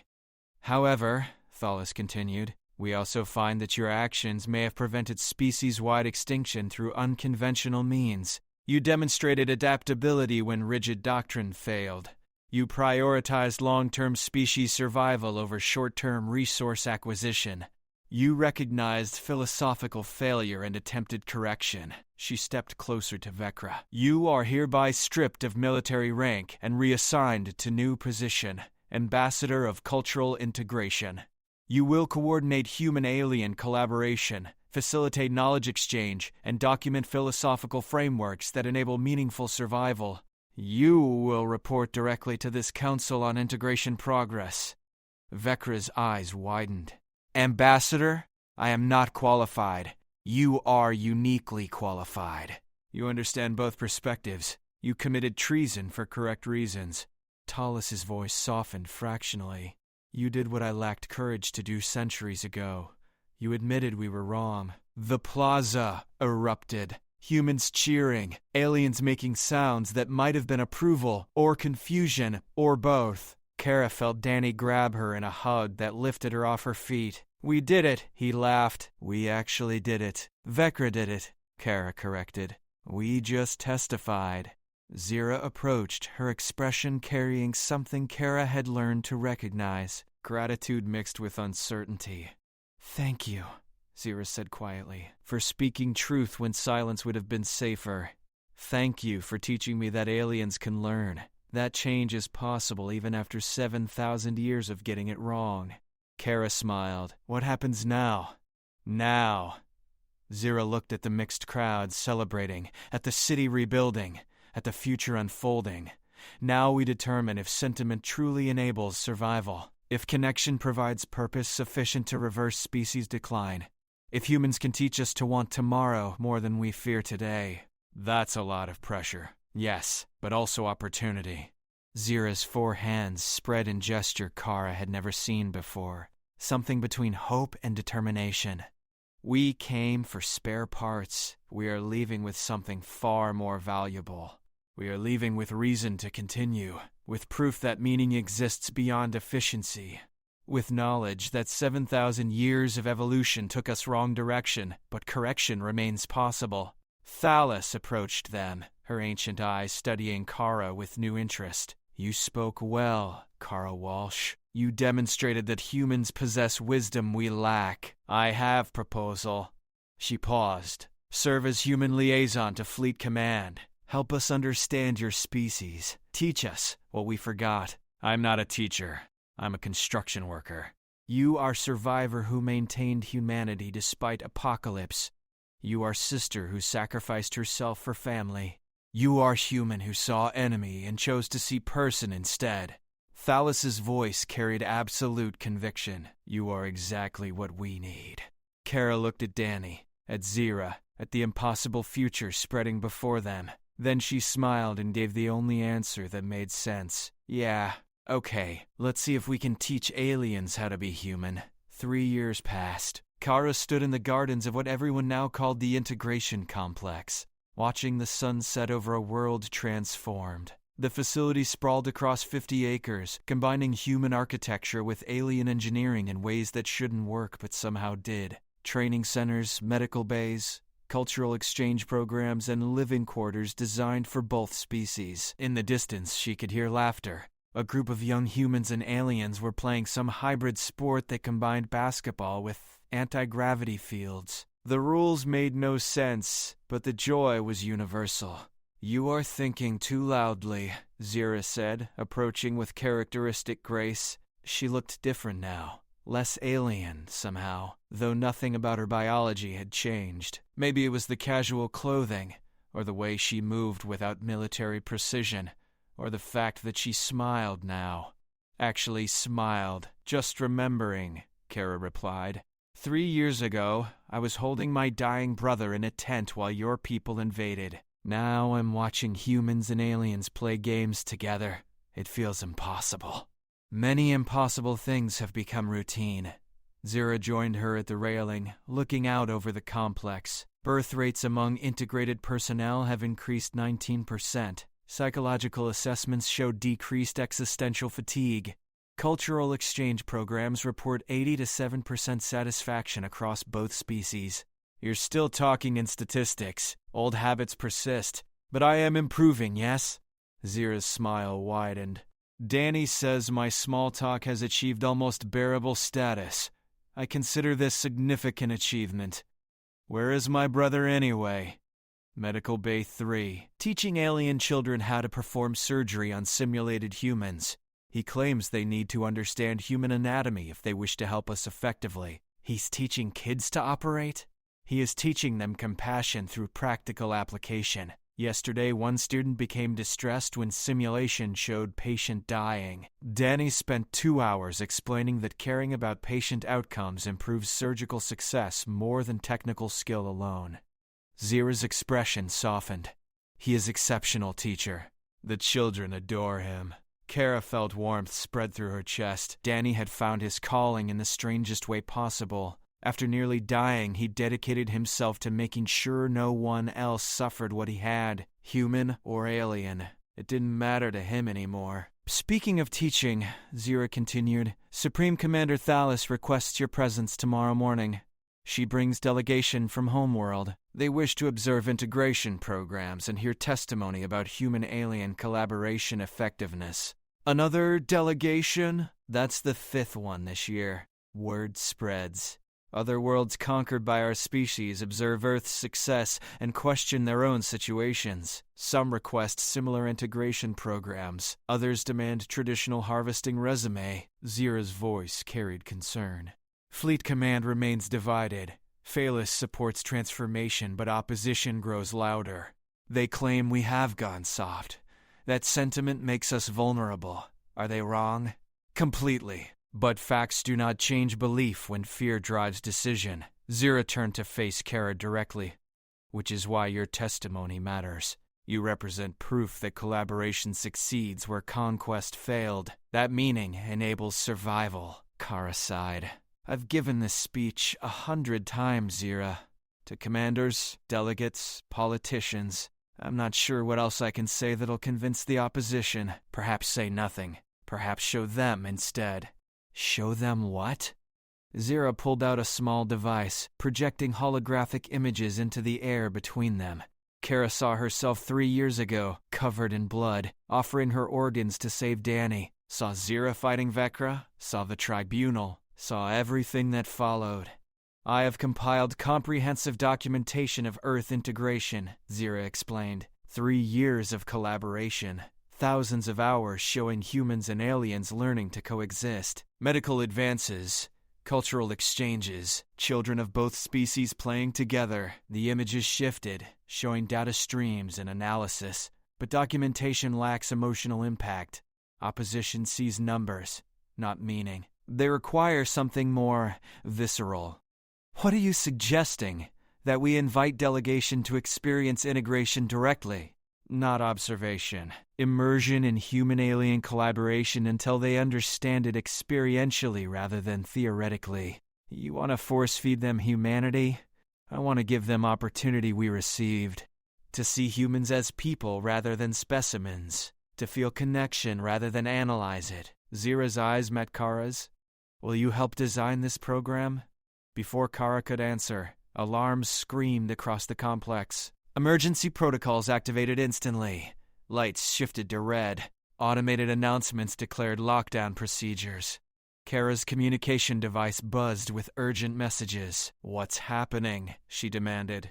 Zira's expression went cold, her military training reasserting itself. She pulled up tactical displays, scanning incoming data with mechanical efficiency. Ship approaching. Unknown configuration. Moving at combat speed. Her voice went flat. Kara, get to shelter. Now. I'm not leaving you. This is not debate. If hostile forces breach complex, you are primary target. You represent integration program success. Your death would provide opposition with propaganda victory. Zira gripped Kara's arm with 2 hands. Please, I cannot lose you. The raw emotion in those words stopped Kara's protest. She saw genuine fear in Zira's eyes, saw her friend calculating odds and hating the results. Come with me then, Kara said. We shelter together. I am security coordinator. My place is... The ship appeared overhead, massive and dark, blocking out the sunset. But as it descended, Kara saw something that made her heart stop. The hull bore scorch marks, emergency repairs, signs of recent combat, and the identification codes were human. That's one of ours, she breathed. That's a human vessel. Zira's display confirmed it. UES Defiance. Deep Space Patrol ship reported missing 4 months ago. Presumed destroyed. She looked at Kara, confusion clear. Why would human military approach integration complex with weapons active? The ship landed hard in the central plaza, crushing carefully maintained gardens. Its boarding ramp descended before the engines fully powered down, and figures emerged. Humans in military gear, weapons raised, faces hard with determination and rage. Leading them was a woman Kara recognized from news broadcasts. Admiral Patricia Grant, commander of Earth's remaining military forces. The woman who had argued against integration from the beginning, who had called collaboration with aliens treason, who had disappeared 4 months ago on classified mission. Kara Walsh. Grant's voice boomed across the complex. By authority of the United Earth Resistance, you are under arrest for crimes against humanity, collaboration with enemy forces, treason during wartime, betrayal of your species. Soldiers fanned out, surrounding Kara and Zira. Admiral, this is misunderstanding, Zira began. Shut up, alien! Grant's weapon aimed at Zira's chest. You've had 3 years to poison human minds with your integration propaganda. That ends tonight. Admiral Grant, lower your weapon. This is neutral territory. Attacking here violates every treaty. Treaties with monsters who murdered billions, treaties with species that invaded Earth for spare parts. Grant's expression twisted with hatred. You think 3 years of playing nice erases that? You think we forgot our dead? No one's asking you to forget, but we're trying to build something better than endless war. You're trying to make us weak, vulnerable, dependent on alien technology and alien mercy. Grant gestured to her soldiers. While you've been teaching aliens to smile, we've been preparing, building weapons from salvaged invasion technology, getting ready for the real fight. What real fight? Kara demanded. The invasion ended 3 years ago. We have peace. We have surrender, dressed up as cooperation. But that changes now. Grant's smile went cold. We found something out there in deep space. Something your alien friends didn't want us to know. Want to tell her? Or should I? Zira said nothing, but her silence spoke volumes. Grant laughed. They're still dying. All of them. Every alien world, every conquered species they've harvested. Their birth rates keep falling despite everything. All this integration theater, all this talk about learning humanity, and they're still circling the drain toward extinction. That does not make them enemies. It makes them desperate. And desperate species do desperate things. Grant's weapon never wavered. So here's what happens next. You're coming with us. You and every human who's been contaminated by alien propaganda. We're taking you somewhere safe until we finish what they started, which is reclaiming Earth. Completely, permanently, by force if necessary. Grant's eyes blazed. The aliens had their chance at peace. Now it's our turn to show them what happens when you invade the wrong species. Kara felt the world tilting. 3 years of work, of collaboration, of proving that cooperation could succeed. About to collapse because hatred ran deeper than hope. You're going to start a war we can't win, she said quietly. We're going to finish one we already won. They just didn't realize it yet. Grant gestured to her soldiers. Take Walsh. Kill the alien if she resists. And that's when Danny stepped out of the medical bay, followed by 24 hybrid-trained medical personnel, human and alien together, armed with nothing but determination. You're not taking my sister, he said calmly, and you're definitely not killing our friends. Grant's weapon swung toward him. Stand down, civilian. No. Danny kept walking, the medical team spreading out behind him. 3 years ago, that alien you want to kill saved my life when she had every reason to let me die. She chose compassion over efficiency. Chose meaning over mission parameters. Chose to be better than her training. Irrelevant. Completely relevant. Because you're about to do the exact same thing her commanders did. You're about to choose revenge over reason. Violence over collaboration. You're about to become exactly what you hate. Danny stopped 10 feet from Grant's weapon. Shoot me if you want, but you'll have to shoot all of us. And then you'll have to explain to Earth's population why you murdered the people trying to build peace. They'll understand. They won't. Because unlike you, they've been living here, working with aliens. Learning that former enemies can become friends if both sides choose growth over grudges. Danny's voice carried absolute conviction. You want war? You'll fight it alone. The rest of us choose something better. Grant's hand trembled on her weapon. And in that moment, with everything balanced on the edge of catastrophe, Kara understood what Zira had been trying to tell her. Documentation wasn't enough. Statistics didn't matter. The opposition needed to feel connection, to experience it directly, to understand that some things couldn't be measured or analyzed. They needed to see humans choosing aliens over their own species. They needed proof that integration had already won. Grant's finger tightened on the trigger. Kara watched it happen in slow motion, saw the decision crystallize in the Admiral's eyes, saw 3 years of peace about to die in gunfire and blood. Then Zira moved, not toward Grant, toward Kara. 4 arms wrapping around her friend, shielding her body completely, offering herself as target instead. "No," Zira said quietly. "You will not harm her. Get out of the way, alien. I refuse." Grant's weapon pressed against Zira's skull. "Move or die. Then I die. But Kara lives. This is acceptable outcome." The plaza went silent. Even Grant's soldiers lowered their weapons fractionally, uncertainty crossing their faces. They'd come prepared for combat, for resistance, for aliens fighting back. They hadn't prepared. For one choosing death to protect a human. "You'd sacrifice yourself for her?" Grant demanded. "Why? What's she worth to you?" "Everything." Zira's voice carried no hesitation. "She taught me that life has meaning beyond function, that protecting others provides purpose, that some things matter more than survival." She looked at Kara over her shoulder, gold-ringed eyes bright with emotion. "She is my friend, my teacher, the human who showed me what we lost when we optimized away everything except efficiency. I would die 1,000 times before allowing harm to reach her." "That's insane. That is love, something your species understands. Something mine forgot."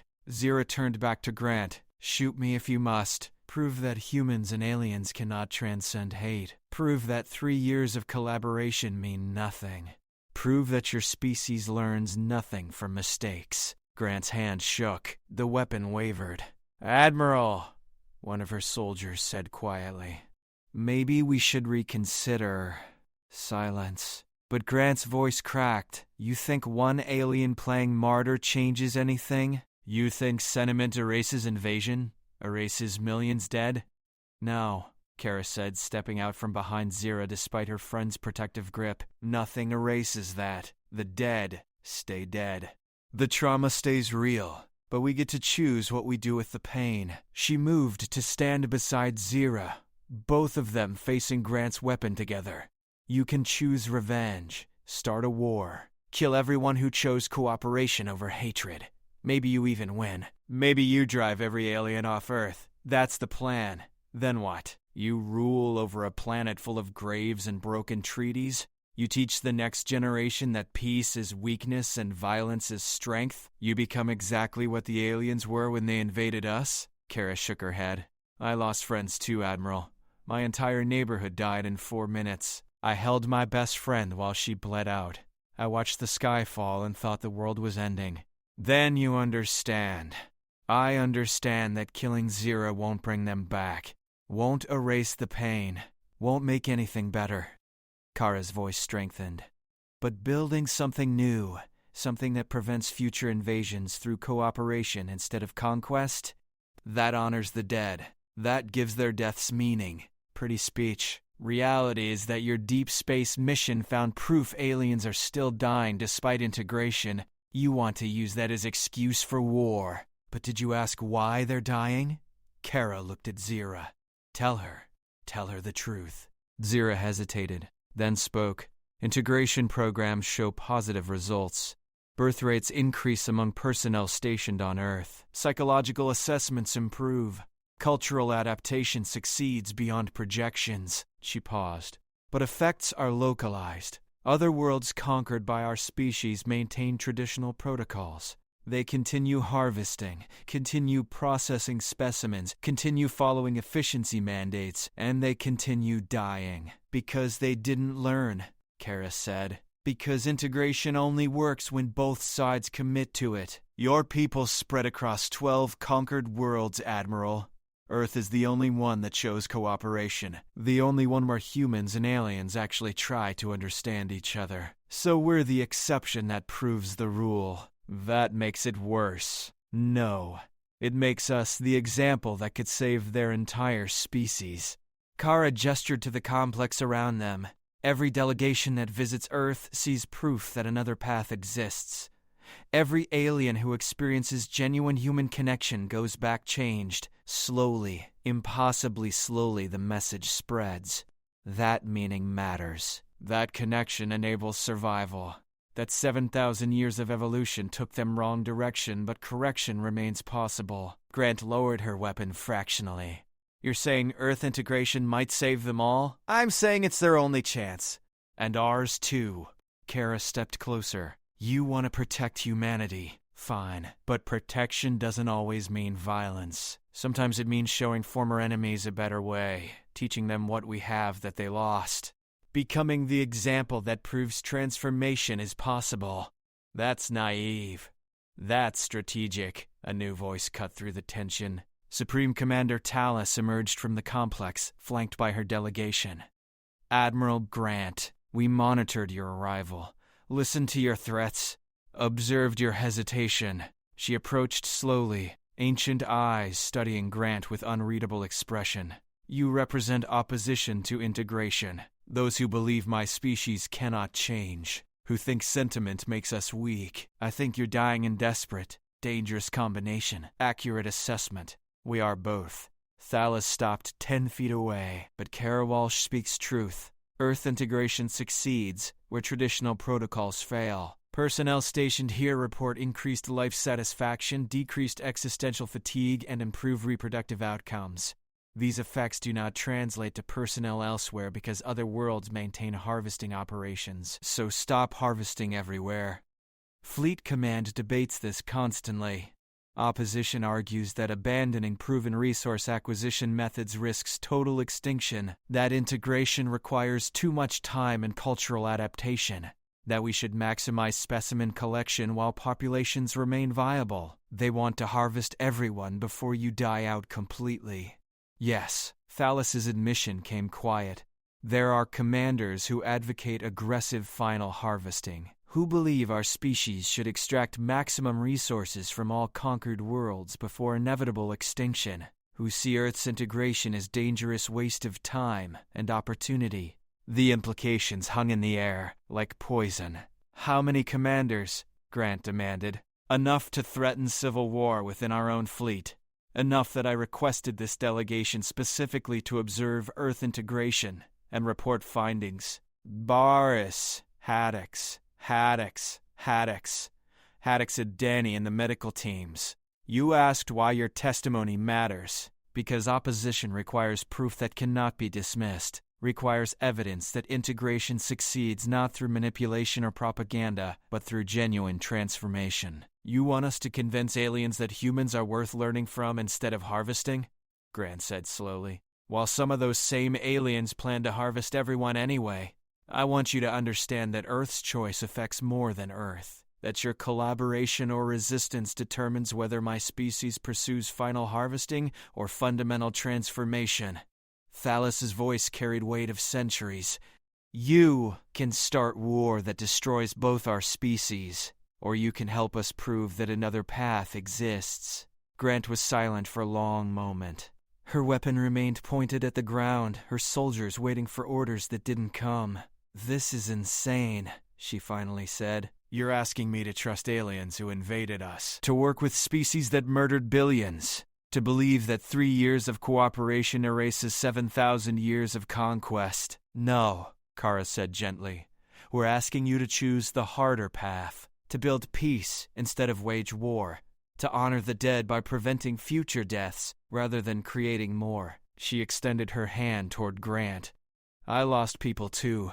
We all did. But I refuse to let their deaths fuel endless cycle of revenge. I choose to make their sacrifice mean something. Grant stared at Kara's extended hand, at the human offering partnership to the admiral who'd threatened her life. You're either incredibly brave or incredibly stupid, Grant said. Probably both. That's kind of humanity's thing. Grant almost smiled.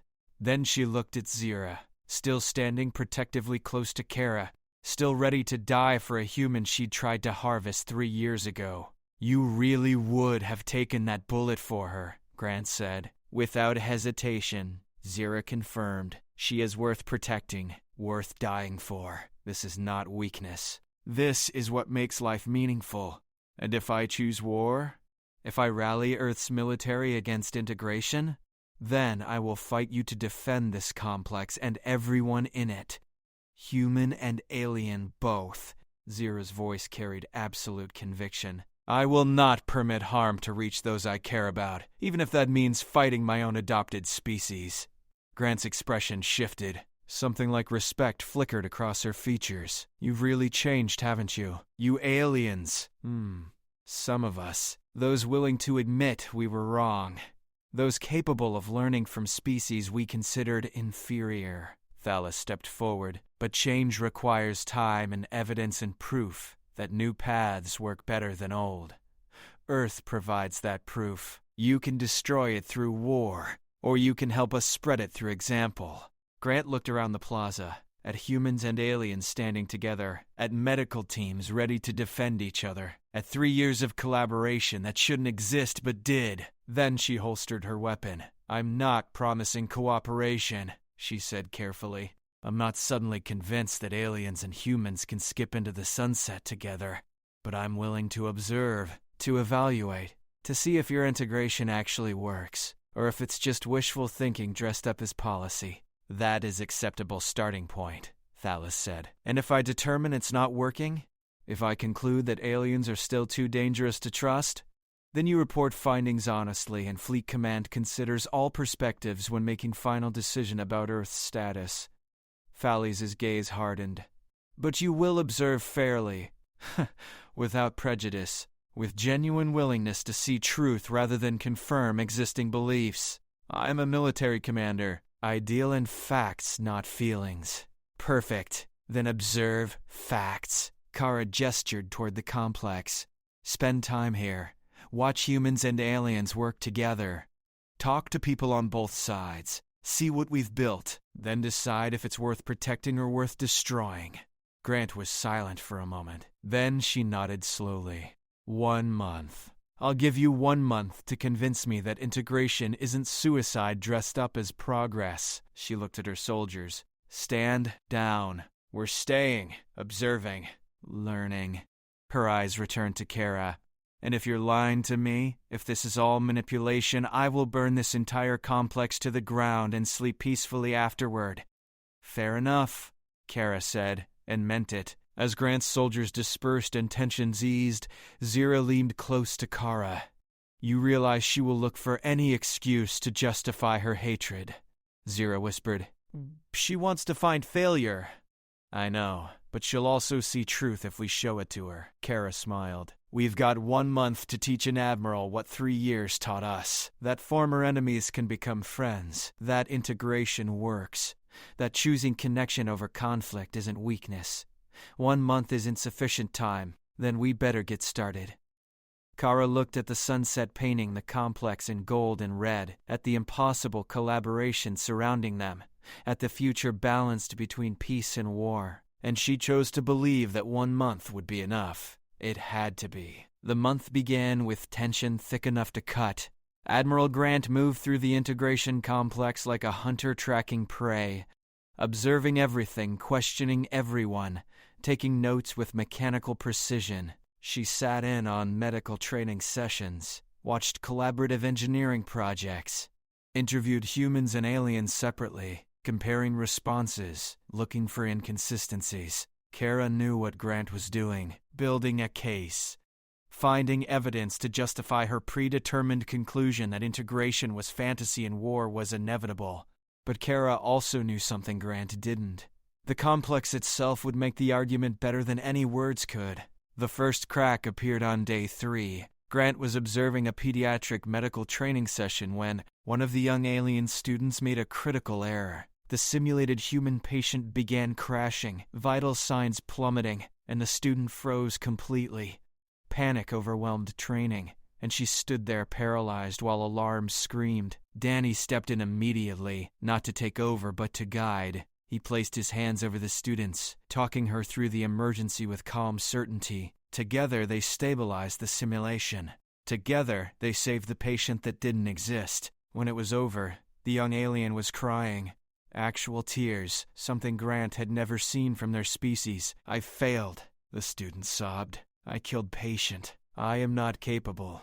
You're learning, Danny interrupted gently. Failure is part of the process. What matters is that you care, that it hurts when you lose someone. That compassion drives you to do better next time. The student looked up at him with gold-ringed eyes full of confusion and gratitude. You do not punish failure? I teach through it. That's what humans do. We fail, we learn, we improve together. Danny smiled. You're going to be an amazing doctor because you care enough to cry when things go wrong. That's not weakness. That's exactly what patients need. Grant watched this exchange in silence. Kara saw her making notes, her expression unreadable. The second crack appeared on day 7. Grant was inspecting security protocols when emergency alarms activated. A human child had wandered into restricted engineering section and triggered containment protocols. Automated systems were sealing the area, and the child was trapped inside with oxygen levels dropping rapidly. Human security teams mobilized immediately, but the alien engineer on duty moved faster. She overrode safety protocols, flooded the chamber with breathable atmosphere, despite risking equipment damage, and physically extracted the child herself. The girl was crying, terrified, clinging to the alien who had saved her, and the engineer held her gently with all 4 arms, making soothing sounds that transcended language, rocking her until the tears stopped. You are safe, the engineer whispered. I will not permit harm to reach you. You are precious, worth protecting. Grant observed this too, made more notes, said nothing. The third crack appeared on day 14. A human construction worker named Marcus collapsed during routine building operations. Heart attack, sudden and severe. Alien medical teams responded within seconds, but the damage was extensive. They stabilized him enough for transport, but prognosis looked grim.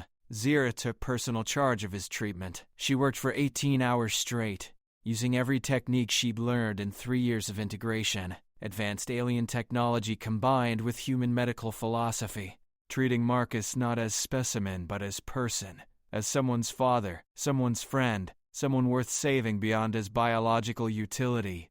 When Marcus finally stabilized, Zira collapsed from exhaustion. Grant found her in the recovery room, sitting beside Marcus's bed, holding his hand with 2 of hers, while the other 2 monitored his vital signs. Why? Grant asked quietly. He's just a construction worker. No special skills. No strategic value. Why exhaust yourself saving him? Zira looked up, gold blood vessels visible in her eyes from fatigue. Because his daughter visits him every day. Because his work crew considers him family. Because when I asked him what matters most, he said watching sunset with people he loves. She glanced at Marcus's peaceful face. Because life has meaning beyond function, he taught me that. All humans here teach me that constantly. And if he dies anyway, all that effort wasted? Not wasted. Never wasted. Zira's voice carried absolute conviction. Attempting to save him proves that we care, that individual lives matter. That we have become something better than efficient processors of biological material. Even if he dies, the attempt itself has meaning. Gran made notes, but her hand trembled slightly. The final crack appeared on day 28. Grant was conducting final interviews when she found herself in the memorial garden. The complex had built it during year 2, a place to honor those lost during the invasion. Names carved in stone, thousands of them.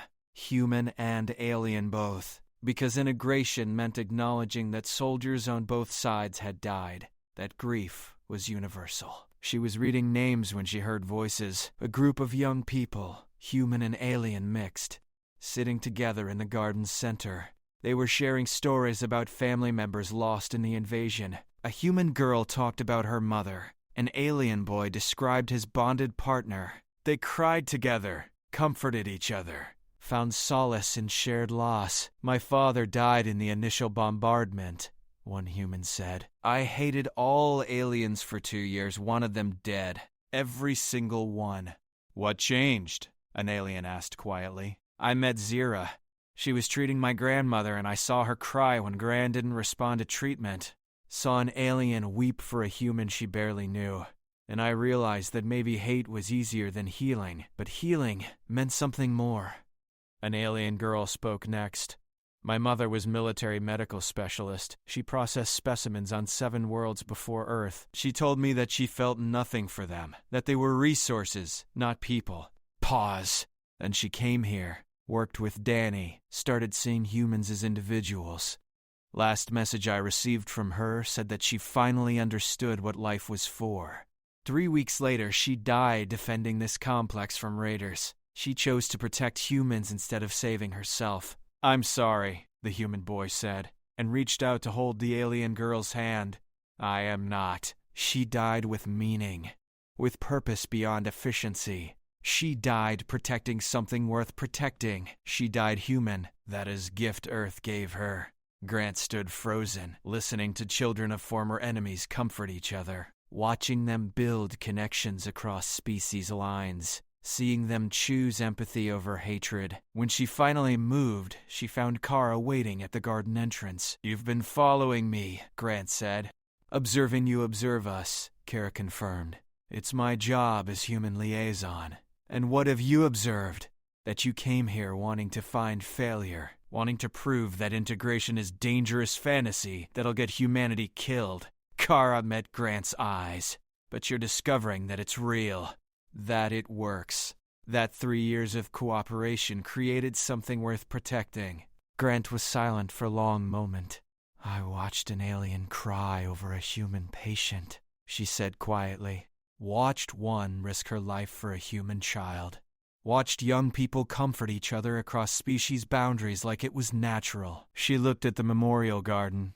3 years ago, this was impossible. Now it's Tuesday. Does that change your assessment? It complicates it significantly. Grant pulled out her report device, staring at weeks of accumulated notes. I came here to write recommendation for military intervention, to advocate for removing all aliens from Earth by force, to prove that Admiral Patricia Grant was right and Kara Walsh was dangerously naive. And now I have to admit that I was wrong. The words came hard, forced through decades of military certainty and rigid doctrine. Integration works. Not perfectly, not without difficulty, but it works. You've created something here that shouldn't exist but does. Something worth protecting. Kara felt relief flood through her. So I'll recommend continued integration with enhanced security protocols, expanded programs to other human populations, gradual introduction of alien technology under joint human-alien oversight, and most importantly, Grant looked at Kara directly. I'll recommend that Earth serve as model for integration across all 12 conquered worlds. That we export this success instead of hoarding it. That's more than I hoped for. That's what the evidence demands. I'm a military commander. I follow facts wherever they lead. Grant almost smiled. Even when they prove I was catastrophically wrong about fundamental assumptions, how it could have slipped outside of our perimeters. They stood together in the memorial garden, surrounded by names of the dead, while around them humans and aliens built the future those deaths had purchased. What happens now? Kara asked. Now I present findings to Earth's unified command. Convince them that cooperation serves humanity better than conflict. Help them understand what you showed me, which is that the invasion ended 3 years ago, but the real war started then. The war for what comes next, whether we choose endless cycle of revenge or build something better. Grant extended her hand toward Kara. Thank you for teaching me which war matters more. Kara shook it. Thank you for being willing to learn. That night, Kara found Zira on the complex's highest observation deck. Her friend stood silhouettely against starlight, looking up at the fleet ships hovering in orbit. Grant's report will save us, Kara said, joining her. She's recommending full integration support. I know, Thalas informed me. But Zira's voice carried no celebration. But Grant represents only Earth's unified command. Fleet command opposition remains strong. They will not accept integration based on one admiral's conversion, so we convince more of them. How? We cannot bring entire fleet to Earth. Cannot give everyone month-long immersion in integration programs. Zira's forehands clenched. Opposition wants immediate harvesting resumption. They claim we waste time while our species dies. They may override Thales and terminate integration by force.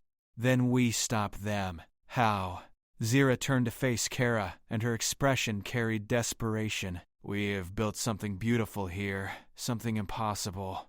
But beautiful and impossible do not defeat military force when opposition decides to act.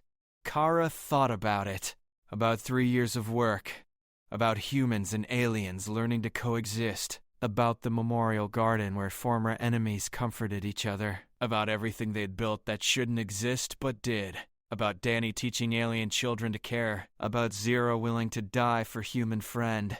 About Grant changing her mind when confronted with truth. We show them, Kara said finally. Not through reports or statistics or recommendations. We show them directly. We bring the opposition here and make them see what we've built. Make them experience integration instead of analyzing it from distance. They will refuse. Then we make it impossible to refuse. We issue challenge, public, visible, something they cannot ignore without losing face. Kara smiled. We tell them that Earth's integration claims to have solved the problem their species failed to solve for 7,000 years, that we've discovered what enables survival, and we invite them to prove us wrong. Zira's eyes widened. You want to challenge Fleet Command opposition to public debate? Not debate, demonstration. We show them integration. Let them observe. Let them experience. Let them see humans and aliens working together and decide for themselves if it's worth continuing or worth destroying. That is dangerous gamble. Everything worth doing is dangerous. You taught me that when you fought your own commander to save my brother. Kara placed her hand on Zira's arm. We spent 3 years proving integration works. Now we prove it matters. That it's worth fighting for. That it's worth preserving even when the easy path is resuming traditional protocols. Zira was silent for a long moment, staring at the stars. Then she smiled, fierce and determined. Yes, we issue challenge. We force opposition to see truth. She looked at Kara. And if they still choose harvesting over integration, then we fight. Together, human and alien, side by side. Protecting what we built. Kara's voice carried absolute conviction. Because some things are worth dying for. You taught me that too. 2 weeks later, the challenge went public. Earth Integration Complex formally invited Fleet Command opposition to observe and evaluate integration programs. Full transparency. Complete access. 30 days of immersion in human-alien collaboration with independent assessment afterward. The opposition accepted immediately. And Kara knew that everything they'd built was about to face its greatest test. The future of two species balanced on what happened next. She chose to believe they were ready. The opposition fleet arrived like a storm made solid. 15 ships descended through Earth's atmosphere in tight formation, their hulls dark and unmarked, their presence a deliberate show of force. They landed at designated coordinates 5 miles from the integration complex, close enough to observe but far enough to emphasize their separation. Kara watched from the observation deck as alien commanders emerged. 30 of them, each radiating authority and certainty. These were the ones who had spent 3 years arguing against integration, who believed Earth wasted time and resources, who wanted to resume harvesting before their species died completely. They looked confident, Danny said, standing beside her, like they've already decided we failed. Probably have. Kara watched the commanders form precise military ranks. But they're here. That's what matters. They could have refused the challenge, declared us irrelevant, moved on. Instead they came. That means doubt exists somewhere under all that certainty. Or they came to watch us fail spectacularly so they can justify resuming invasion protocols. That, too. Zira approached, her expression carrying the controlled tension Kara recognized from high-stress situations. She wishes human and alien integration representatives to welcome opposition delegation together. United front. We're really doing this, Kara said. We are really doing this. Zira's 4 hands moved in gesture that combined nervousness and determination. Either we prove integration succeeds, or we lose everything we built. No pressure then. Immense pressure. But also, immense opportunity. Zira smiled slightly. You taught me that pressure creates either diamonds or dust. We choose which. The greeting ceremony took place in the Central Plaza, rebuilt since Admiral Grant's dramatic arrival. Human and alien personnel lined the walkways, standing together in mixed groups rather than segregated by species. Deliberate choice. First message to opposition. Integration meant genuine collaboration, not symbolic gestures. Tallis stood at the plaza's center, flanked by Kara and Zira on one side, Admiral Grant and Danny on the other. As the opposition commanders approached, Kara studied their faces. Some showed open hostility. Others revealed careful neutrality. A few carried expressions she couldn't read at all. The opposition leader stepped forward. He was massive, even by alien standards, his armor decorated with symbols representing dozens of conquered worlds. His gold-ringed eyes swept across the assembled personnel with predatory focus. I am Fleet Commander Korath, he announced, his voice resonating with absolute authority. I lead opposition to Earth integration protocols. I come to observe claimed success and evaluate whether continuation serves species' interests or merely delays inevitable extinction. Welcome to Earth Integration Complex, Tallis replied formally. We appreciate your willingness to evaluate our work directly rather than dismissing it from distance. Do not mistake observation for acceptance. I come to witness failure, document inefficiency, and recommend immediate protocol reversal.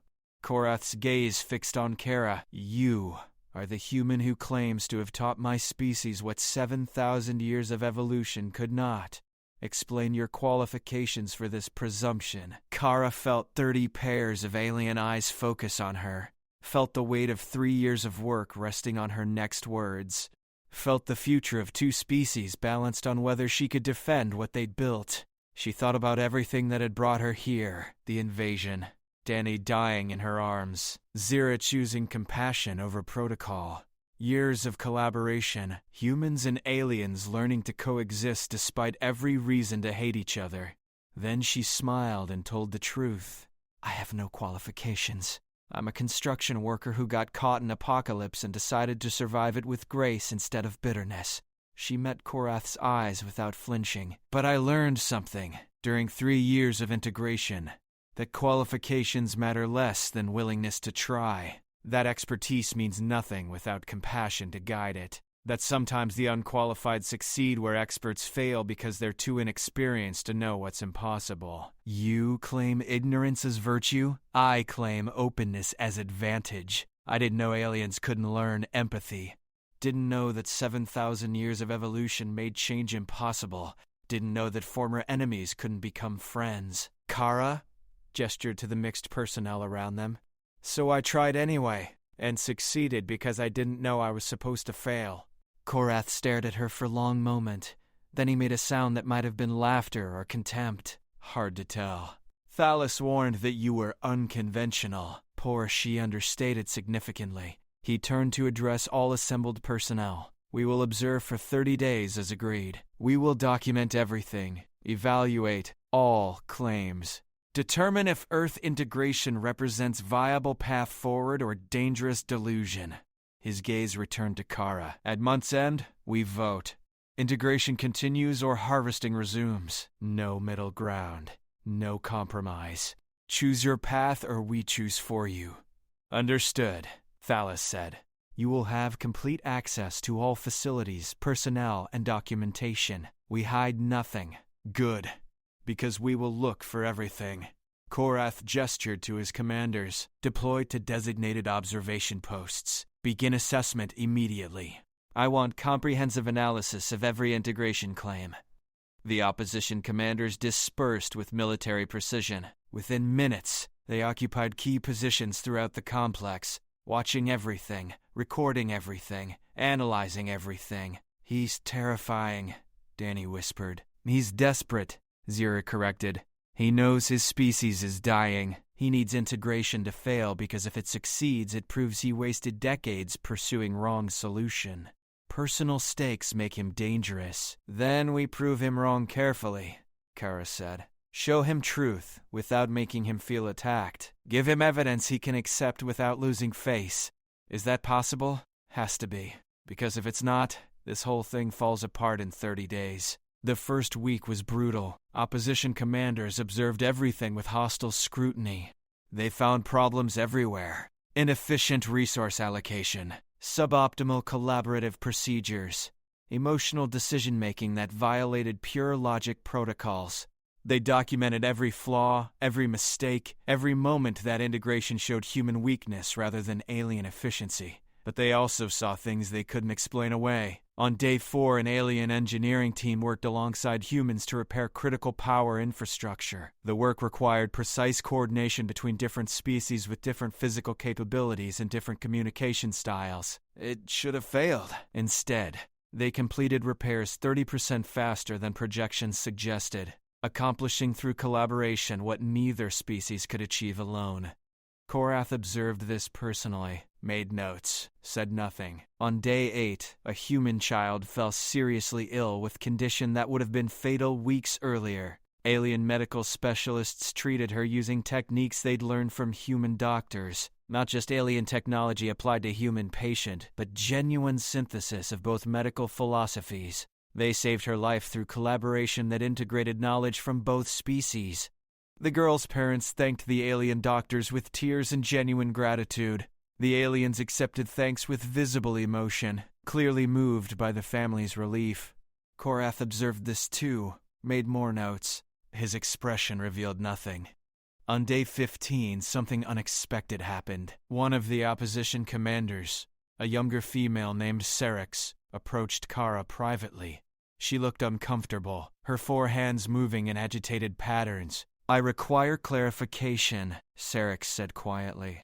"I observe integration personnel forming emotional attachments across species lines. This violates fundamental efficiency protocols. Yet outcomes consistently exceed projections. Explain this contradiction." "There's no contradiction," Kara replied. "Emotional attachment doesn't reduce efficiency. It provides motivation beyond mere survival. People work harder to protect those they care about. That is not logical. It's completely logical. You just optimized away the framework to understand it." Kara gestured toward the plaza where mixed teams were working. "Watch them. Really watch. See how they anticipate each other's needs, how they communicate without explicit instruction, how they find solutions neither species would discover alone." Syrinx watched for not attachment. "Look closer. See the human engineer who always positions herself between her alien partner and potential hazards. See the alien technician who brings extra water because his human colleague forgets to hydrate. See the 1,000 tiny gestures that prove they care about each other beyond the professional obligation. That is an efficient use of attention. That is what makes the work matter. That is why they volunteer for extra shifts. Why they push through exhaustion. Why they innovate beyond requirements." Kara met Syrinx's eyes. "You can force personnel to function, but you cannot force them to care. And caring is what transforms competence into excellence." Syrinx was silent, processing then. "I will observe more carefully." She walked away, and Kara saw her watching the teams with new attention, looking for something beyond efficiency metrics, searching for the invisible connections that made integration work. Small victory, but victories added up. On day 23, Korath called emergency meeting of all opposition commanders. Kara wasn't invited, but Zira attended as integration representative. She returned hours later looking shaken. "What happened?" Kara demanded. Korath presented preliminary findings, documented every flaw, listed all inefficiencies, demonstrated that integration violates multiple efficiency protocols. Zira's hands trembled. Then he acknowledged that despite all violations, integration consistently produces superior outcomes across all measured metrics. That's good news. No, because he also argued that superior outcomes do not justify fundamental transformation of species philosophy. That we can adopt integration techniques without accepting integration values. That we can harvest efficiency improvements while rejecting emotional frameworks. Kara felt cold dread settle in her stomach. He wants to take our methods without understanding our reasons. Exactly. He proposes hybrid approach. Maintain traditional harvesting protocols but incorporate collaborative techniques where they improve efficiency. Best of both approaches, he claims. That's not integration. That's just more sophisticated exploitation. I know, but several opposition commanders support this compromise. They see it as practical middle ground. Zira met Kara's eyes. We are losing. Not because integration fails. Because we succeed too well at demonstrating efficiency improvements. We proved the methods work. We failed to prove the values matter. Then we fix that. How? We have 7 days remaining. Opposition commanders have already formed opinions. Changing them requires evidence we have not yet provided. Kara thought hard. They'd spent 3 weeks showing integration worked, demonstrating collaboration, proving efficiency. All the wrong things. They needed to show why it mattered. Give me a meeting with Korath, Kara said. Private, just him and me. He will refuse because his pride won't let him refuse challenge from unqualified human. Kara smiled without humor. Tell him I want to explain why his hybrid approach fails. Why efficiency without empathy still leads to extinction. He'll come because he wants to prove me wrong. And if he does prove you wrong, then we lose. But at least we lose honestly. Kara squeezed Zira's arm. Trust me. One more gamble. One more impossible thing before we run out of time. Zira hesitated, then nodded. I will arrange meeting. But Kara, she paused. Whatever you plan to say, make it count. This may be our final chance. I know. 2 days later, Kara stood alone in a private conference room, waiting for the alien commander who held 2 species futures in his 4 hands, and she prepared to make the most important argument of her life. Korath arrived precisely on time, alone as requested. He filled the doorway, massive and imposing, his armor gleaming with symbols of conquest. When he entered, the room felt smaller. You requested private audience, he said. No preamble. Explain why I should waste time on conversation when assessment period nears conclusion. Because you're making a mistake, Kara replied, and I think part of you knows it. Bold claim from unqualified human. You keep mentioning my lack of qualifications? Why? Kara didn't move from where she stood. If I'm so irrelevant, why does my opinion bother you enough to accept this meeting? Korath's eyes narrowed. You demonstrate manipulation tactics, attempting to create doubt through rhetorical questions. I'm asking honest questions. You're fleet commander. You've conquered worlds, led species for centuries. Why do you care what one human construction worker thinks about your strategy? Silence stretched between them. Because, Korath finally said, you represent anomaly. Unqualified personnel achieving results that trained specialists could not. This bothers me. Suggests gaps in my understanding. Good. Because there are gaps. Huge ones. Kara gestured to a chair. Sit, please. This conversation works better without the intimidation posture. I do not sit with specimens. I'm not a specimen. Haven't been for 3 years. That's the first gap in your understanding. Kara pulled out a chair and sat herself. You can keep standing if you want. But I'm going to be comfortable while I explain why your hybrid approach dooms your species. Korath stared at her. Then, surprisingly, the chair protested under his weight but held. Explain, he commanded. Your hybrid approach takes integration methods without integration values. You want collaborative techniques for efficiency without emotional investment. That makes collaboration work. You think you can separate the two. Correct assessment. Methods can be extracted from philosophical frameworks. This is basic knowledge transfer. Wrong. Dead wrong. And I can prove it. Kara leaned forward. 3 years ago, Zira tried to save my brother using your traditional approach.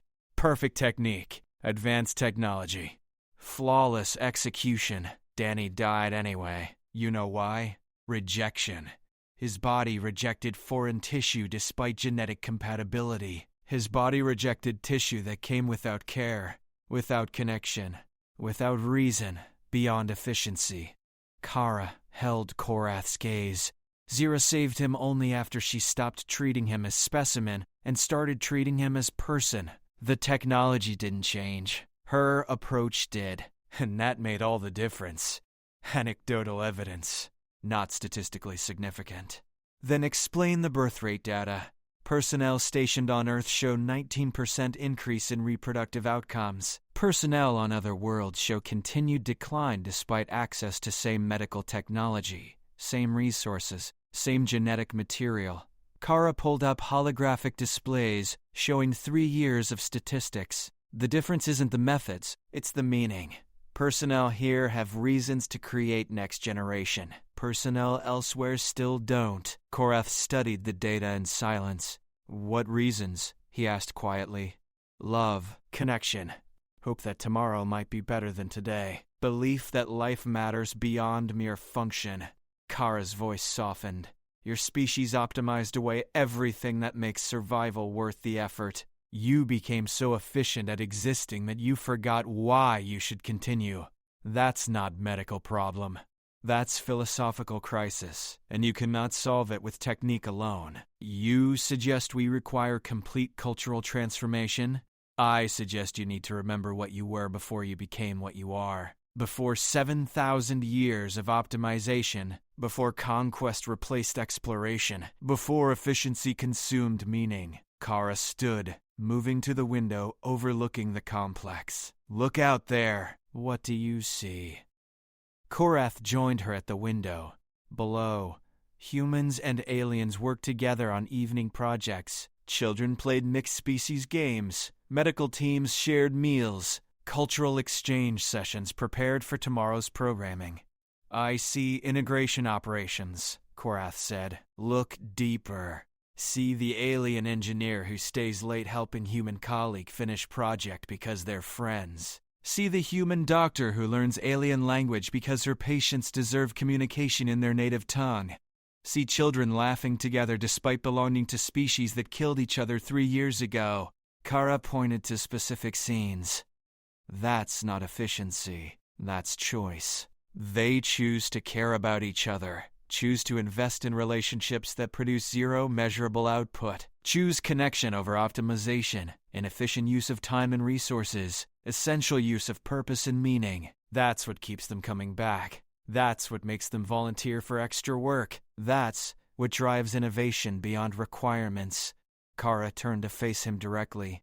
You want to harvest efficiency improvements without accepting the philosophy that generates them.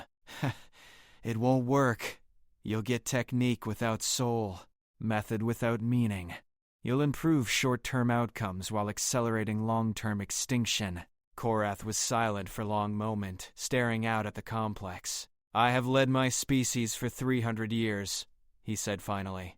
I have conquered 12 worlds, processed millions of specimens, optimized resource extraction across entire sectors. I am expert in efficiency, strategy, survival. He looked at Kara. And you, unqualified human, suggest I understand nothing about what actually matters. I suggest you're expert in everything except the one thing that would save your species. You're dying because you have nothing left worth living for, and no amount of efficiency can fix that. Then what would fix it? Admitting you were wrong. Acknowledging that 7,000 years of evolution took you down dead-end path. Accepting that primitive short-lived humans understand survival better than ancient advanced aliens. Kara's voice carried absolute conviction. Your hybrid approach lets you avoid that admission. Lets you take our methods while maintaining your superiority.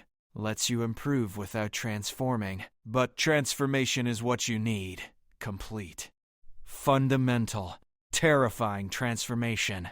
You ask us to abandon everything we are, I ask you to remember everything you were. Before optimization, before conquest, before you cut away every part of yourselves that wasn't perfectly efficient. Kara moved closer. What did your species value 3,000 years ago? 5,000? 7,000? Before the Great Evolution, what mattered to you then? Korath's expression shifted. Something ancient stirred behind his eyes. We valued, he paused, struggling with words. Connection, beauty, Creation beyond utility. We built structures that serve no purpose except to inspire, composed music that increased no efficiency, formed bonds that produced no measurable advantage. His voice dropped to whisper. We lived instead of merely functioned. And then we evolved, cut away inefficiencies, optimized everything, became superior by every metric. He looked at his hands, became empty by every measure that actually mattered. You can get it back. That's what Earth offers. Not techniques, not methods, not efficiency improvements. A path back to meaning, to purpose, to life that matters beyond mere survival. By learning from humans, by remembering yourselves through human example. We're primitive, inefficient, short-lived. But we remember things you forgot. We hold on to meanings you discarded. We're not better than you. We're just 7,000 years behind on the same evolutionary path. We're you before you optimized yourselves into extinction. Korath returned to the window. Below, a young alien was teaching human children to identify stars. She wasn't assigned to this task. She wasn't improving any metric. She was sharing knowledge because it made her happy to see understanding dawn in young faces. That one is Serex's daughter, Korath said quietly. She volunteered for Earth assignment against family wishes. Serex worried she would be corrupted by human sentiment, become inefficient. Has she? She sends messages home weekly, describing integration work, explaining what she learns. Her communications violate every efficiency protocol. They contain emotion, personal reflection, admitted mistakes, and celebrated growth. Korath's voice carried something Kara had never heard from him. Uncertainty. Serex saved every message, reads them repeatedly. She will not admit this officially, but I observe her behavior patterns. She misses her daughter. She feels connection across distance, experiences relationship beyond utility, demonstrates exactly what you describe. He turned from the window. I observe this and cannot explain it through efficiency frameworks. I observe personnel on Earth demonstrating improved outcomes through methods that violate fundamental principles. I observe my own species beginning transformation and I feel, what? Fear, uncertainty. Emotions I believed we had evolved beyond. Emotions that complicate everything. Korath's 4 hands clenched. If I recommend full integration, I admit that everything I dedicated 300 years to was wrong. That conquest failed. That optimization destroyed us. That primitive humans succeeded where advanced aliens could not. Yes, that's exactly what you'd be admitting. That is not acceptable outcome. Why not?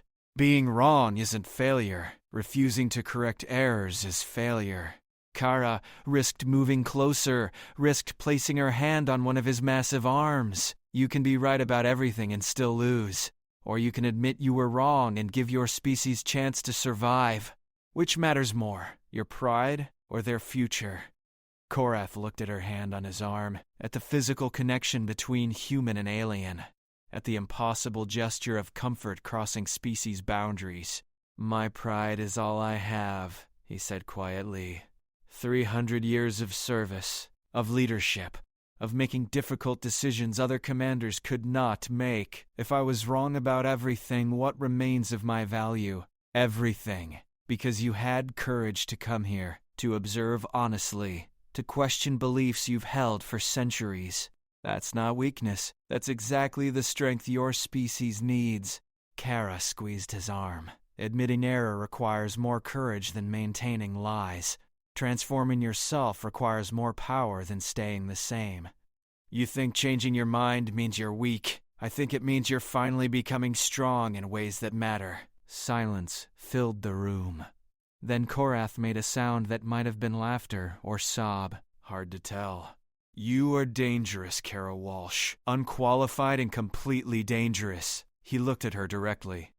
You make me want to believe. Want to hope. Want to think that 300 years of being wrong can be redeemed by choosing right path. Can it? I do not know. But I find myself willing to discover answer. He straightened. Military bearing returning. I will review all data again. Not seeking flaws to justify predetermined conclusion. Seeking truth regardless of what it proves. His eyes met hers, and if truth indicates that integration succeeds where traditional methods failed, I will recommend full adoption, even if that admission destroys my reputation. It won't destroy anything. It'll just change how people remember you, as the commander who had courage to be wrong and wisdom to change, or as the fool who abandoned proven methods for sentiment. Let history decide, you just choose what's right. Korath nodded slowly. Then he did something that shocked Kara completely. He extended one hand in gesture humans use for handshakes.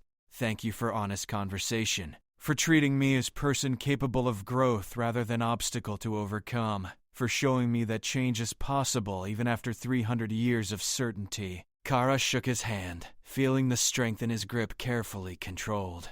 Thank you for listening, for being willing to question everything, for choosing your species over your pride. He left without further words, and Kara stood alone in the conference room, hoping she'd done enough. 7 days remained.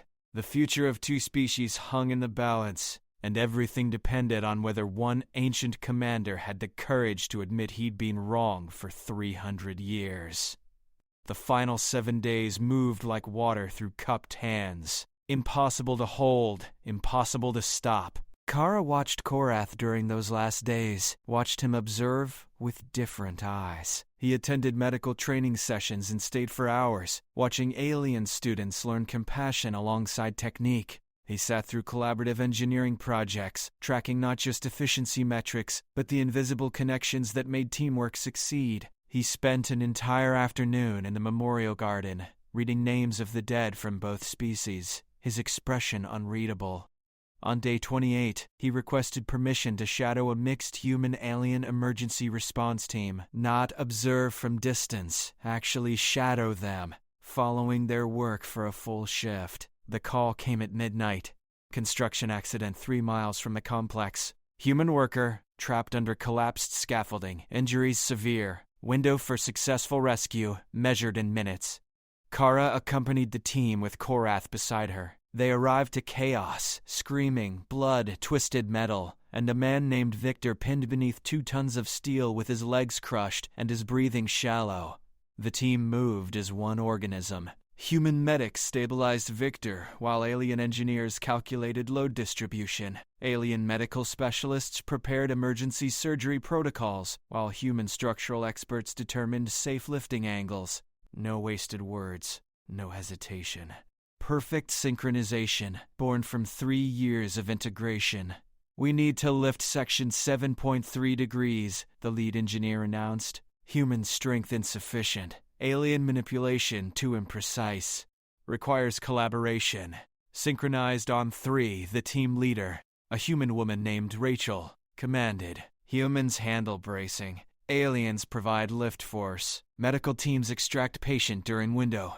They moved. Humans locked supporting structures while aliens lifted with 4-armed strength guided by human spatial awareness. The window lasted exactly 8 seconds. Medical teams extracted Victor in 6, their movements perfectly choreographed between 2 species with different physiology and different training. Victor survived, critical condition but alive. As they loaded him into medical transport, Rachel turned to her alien counterpart, an engineer named Thex. "Good work," she said simply. "Good work," Thex replied, and their hands met in gesture that wasn't quite handshake, wasn't quite alien greeting, but something new they'd created together. Korath watched this exchange in silence. Back at the complex, Kara found him standing alone in the observation deck, staring at nothing. "That could not have succeeded without integration," he said without preamble. "Human strength alone, insufficient. Alien precision alone, inadequate. Traditional protocols would have sacrificed the specimen to avoid risk. Integration protocols saved him, because both species valued his life enough to collaborate perfectly under pressure." "Yes," Kara said simply. "I observed 53 distinct moments where trust replaced protocol, where intuition superseded calculation, where caring about outcome improved performance beyond pure technique." He turned to face her. "Your integration does not work despite violating efficiency protocols. It works because violating those protocols reconnects personnel with meanings we optimized away. Did you just admit integration succeeds? I admitted that my 300 years of certainty were 300 years of being catastrophically wrong. His voice carried no anger, only exhaustion. I dedicated my life to perfecting our species through conquest and optimization. I believed efficiency would save us. I was expert in everything except the truth. What truth? That survival without meaning is not survival. It is merely postponed extinction. Korath moved to the window. I will recommend full integration adoption, not hybrid approach, not technique extraction, complete philosophical transformation across all 12 conquered worlds. He paused. I will also recommend that Earth serve as training center, that all fleet personnel spend minimum 6 months here learning what we forgot, learning from species we considered inferior. Kara felt relief and disbelief war in her chest. The other commanders will oppose. Let them. I am Senior Fleet Commander. My recommendation carries authority, and I will use every ounce of that authority to force my species to accept what we need rather than what we want. His expression hardened. Some will resist. Some may attempt to override my command. Some may even attempt to resume harvesting by force. What do we do if they succeed? We fight them. You, me, Thalos. Every personnel who experienced integration. We fight our own species if necessary to preserve what you built here. Korath's 4 hands clenched. Because Earth's integration is not merely a successful program, it is our only chance. Our final opportunity to remember what we were before optimization destroyed us. And I will not permit opposition to waste that chance because they lack courage to admit error. On day 29, Korath called formal assembly of all opposition commanders. The plaza filled with personnel, opposition commanders, integration staff, human and alien representatives, everyone who had participated in the 30-day evaluation. Tension hung thick in the air. Korath stood at the center, Thalos beside him, Kara and Zira flanking them. Admiral Grant represented Earth's military command. Danny stood with the medical training division. Everyone who mattered witnessed what came next. I have completed evaluation of Earth integration protocols, Korath announced, his voice carrying across the silent plaza. I present findings now. Final. Decisive. Without qualification or compromise. The opposition commanders leaned forward, anticipation clear. They expected vindication. Expected Korath to recommend protocol reversal. They were wrong. Earth integration succeeds beyond all projections, Korath stated. Personnel demonstrate improved outcomes across every measured metric. Collaborative techniques exceed individual efficiency. Emotional investment drives performance beyond pure technical capability. Cross-species relationships generate innovation impossible through single-species frameworks. Murmurs rippled through the opposition, confusion, concern. However, Korath continued, these improvements represent surface findings. Deeper analysis reveals more significant truth. Integration succeeds not, despite violating efficiency protocols, but because those protocols were fundamentally flawed from beginning. Explain, one commander demanded. We evolved to become perfectly efficient. We optimized away emotion, eliminated inefficiency, pursued pure function. We believe this made us superior. We were wrong. We did not evolve. We degraded. We traded meaning for method, purpose for protocol, life for mere function. Korath's voice strengthened. Earth demonstrates what we lost. Humans maintain connections we discarded. They value relationships we eliminated. They preserve meanings we optimize away. And because they retain these inefficiencies, they thrive while we die. The plaza went absolutely silent. I spent 300 years perfecting conquest and optimization. I believed I served my species. I was destroying it. Korath's 4 hands spread wide. I was wrong. Completely. Catastrophically. 300 years wrong. And I stand before you now to admit that error and recommend correction. You recommend full integration? Another commander asked, carefully. I recommend complete philosophical transformation, abandonment of traditional efficiency protocols, adoption of human emotional frameworks, recognition that our evolutionary path led to dead end and we must backtrack 7,000 years to find correct direction. Korath looked at each opposition commander directly. I recommend that we acknowledge defeat, not military defeat, philosophical defeat, that we admit humans understand survival better than we do, that we learn from them with humility rather than harvest them with arrogance. One commander stood abruptly. This is betrayal, abandonment of everything our species achieved. We achieved nothing except approaching extinction with perfect efficiency, Korath interrupted. We conquered 12 worlds and gained nothing that enables our survival. We optimized ourselves into evolutionary dead end. Integration offers exit from that dead end. I recommend we take it. And if we refuse, then you doom our species. Haha, you choose pride over pragmatism, certainty over survival. You prove that 300 years of being wrong taught me more wisdom than your continued certainty ever will. Korath's expression hardened. I am Senior Fleet Commander. My recommendation stands. Full integration adoption, immediate implementation, zero compromise. You cannot force entire fleet. I can. I will. Because I finally understand what matters more than my authority or your resistance, or our collective pride. Korath gestured to the assembled personnel, humans and aliens standing together, waiting to see if 3 years of work would survive the next 10 minutes. What matters is them. Next generation. The personnel who will inherit whatever we decide today. I will not bequeath them a universe of conquest without meaning. I will give them Earth's example. Proof that another path exists. Hope that transformation remains possible. Sarek stood. The young commander who had questioned Kara weeks earlier. I support Senior Commander's recommendation, she announced. I observed integration honestly. I saw personnel forming genuine connections. I witnessed collaboration succeeding where individual efficiency failed. Most significantly, her voice caught. I received message from my daughter. She reports that Earth assignment changed her, that learning from humans taught her what life is for. She does not want to return to traditional protocols. She wants to help spread integration across all worlds. Sarek looked at Korath. If integration gave my daughter purpose I could not provide, then integration succeeds where I failed as parent. I vote for adoption. Another commander stood, then another, then 5 more. Not all, not even majority, but enough to show that change was possible. We will vote, Thalos announced. All senior commanders, full integration adoption or protocol reversal. Cast decisions now. The vote took 11 minutes.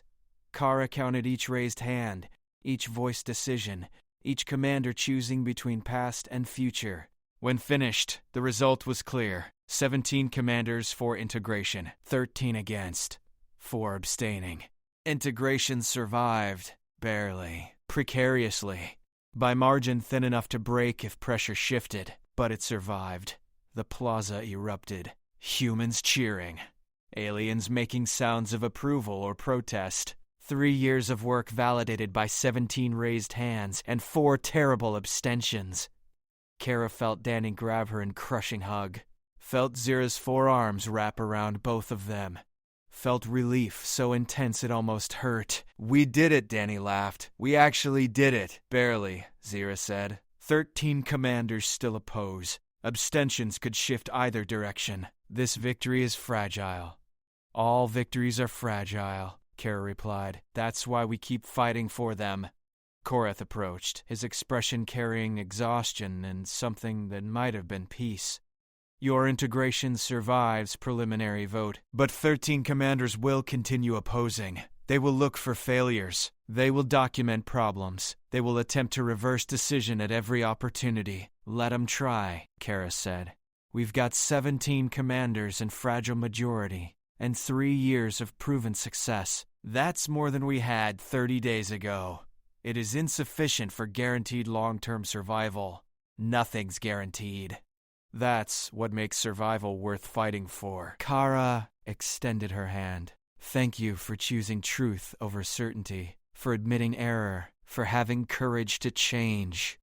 Korath shook her hand, his grip gentle despite his strength.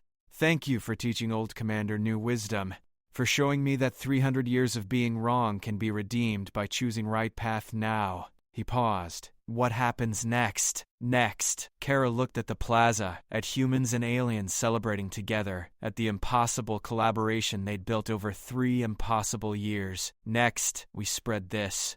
We teach other worlds what Earth learned. We prove that integration works not just here but everywhere.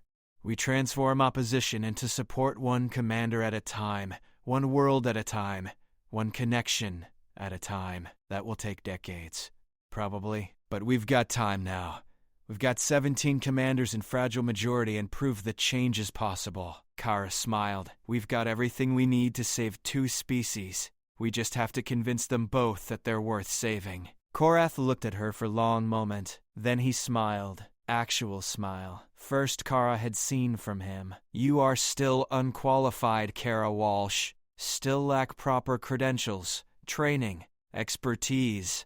His smile widened. And you are exactly what our species needed.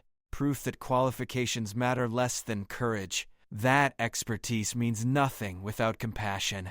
That sometimes the unqualified succeed where experts fail, because they are too inexperienced to know what is impossible. I'm just construction worker who survived apocalypse. No. You are human who taught aliens to hope. Who proved that integration works. Who saved 2 species through sheer stubborn refusal to accept extinction. Korath's voice carried absolute conviction. You are unqualified, and you are hero. Somehow, impossibly, both things are true. That night, Kara stood alone on the observation deck, watching stars emerge as darkness claimed the sky.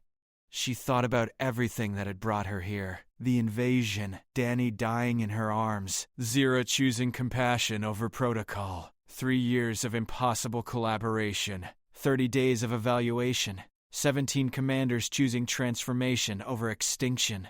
She thought about Korath, admitting 300 years of error, about Syrinx choosing her daughter's happiness over traditional protocols, about Admiral Grant changing from opposition to support, about humans and aliens learning to coexist despite every reason to hate each other. About all the impossible things that had become routine in 3 years of integration. Zira joined her, silent presence in the darkness. What are you thinking? Her friend asked. That we did it. That, against every reasonable expectation, we actually did it. Kara smiled. We took species that invaded us for spare parts, and taught them that some things matter more than efficiency. We took humans who lost everything, and showed them that forgiveness is stronger than revenge. We built something that shouldn't exist but does. We built hope, Zira said quietly. Evidence that transformation is possible. Proof that former enemies can become friends if both sides choose growth over grudges. And now we get to spread it. Teach 12 worlds what Earth learned. Prove that integration works everywhere, not just here. That will be difficult. Everything worth doing is difficult. Kara looked at her friend. You ready for this? For decades of work, of resistance, of slowly transforming an entire species one commander at a time? I am ready for anything if you stand beside me. Zira's 4 hands moved in gesture of affection. You taught me that connection makes impossible things possible. That having someone worth fighting for provides strength beyond individual capability. I will spread integration across 12 worlds, but I cannot do it alone. Good thing you're not alone then. Kara took one of Zira's hands. We do this together, human and alien, side by side, proving that collaboration works. That meaning matters. That some things are worth more than efficiency. What things? This. Kara gestured to the complex below, to the impossible collaboration spreading across lit windows and evening gatherings, friendship across species boundaries, love that transcends conquest, hope that survives apocalypse, connection that makes survival meaningful. She looked at Zira. Everything you came to Earth to harvest, but couldn't steal. Everything you learned by choosing compassion over protocol. Everything that makes life worth living instead of just prolonging existence. Zero was silent for a moment. Then she smiled. Genuine, warm, human smile on alien face. I came to Earth for spare parts, she said softly. I came to harvest organs, extract resources, process specimens efficiently. I came prepared to take everything you had, and I left with something far more valuable. Something I could not steal, could not harvest, could not optimize. Zira's gold-ringed eyes met Kara's. I left with human heart, not literal organ, metaphorical meaning. Capacity to care, ability to love, willingness to sacrifice for others. Everything that makes survival worth effort. You didn't leave with it, Kara corrected gently. You never left. You stayed. You changed. You became something new. Not quite alien, not quite human, but something better than either. You became proof that transformation is possible. That what divides us matters less than what connects us. That former enemies can become family if both sides choose growth. Then let us spread that proof, Zira said. Let us teach 12 worlds what Earth learned. Let us prove that integration saves species where conquest destroyed them. Let us transform Galaxy one impossible connection at a time. Deal? Kara squeezed her friend's hand. We do this together, whatever comes next. Whatever resistance we face, whatever impossible things need accomplishing. Together, Zira agreed. They stood side by side, human and alien, watching stars emerge in darkness, preparing for decades of work ahead. Below them, the integration complex glowed with light and life and impossible collaboration. Behind them lay 3 years of transformation. Before them stretched future of 2 species learning to coexist. And somewhere in that future, in that impossible collaboration, in that desperate hope that survival could mean something beyond mere function, lay the proof that change was possible. That meaning mattered. That some things were worth more than efficiency. That a human construction worker and an alien medical specialist could teach Galaxy what 7,000 years of evolution had forgotten. That former enemies could become family. That integration worked. That love survived apocalypse. That despite everything, despite invasion and death and centuries of being wrong, both species could choose transformation over extinction. Together. Always together.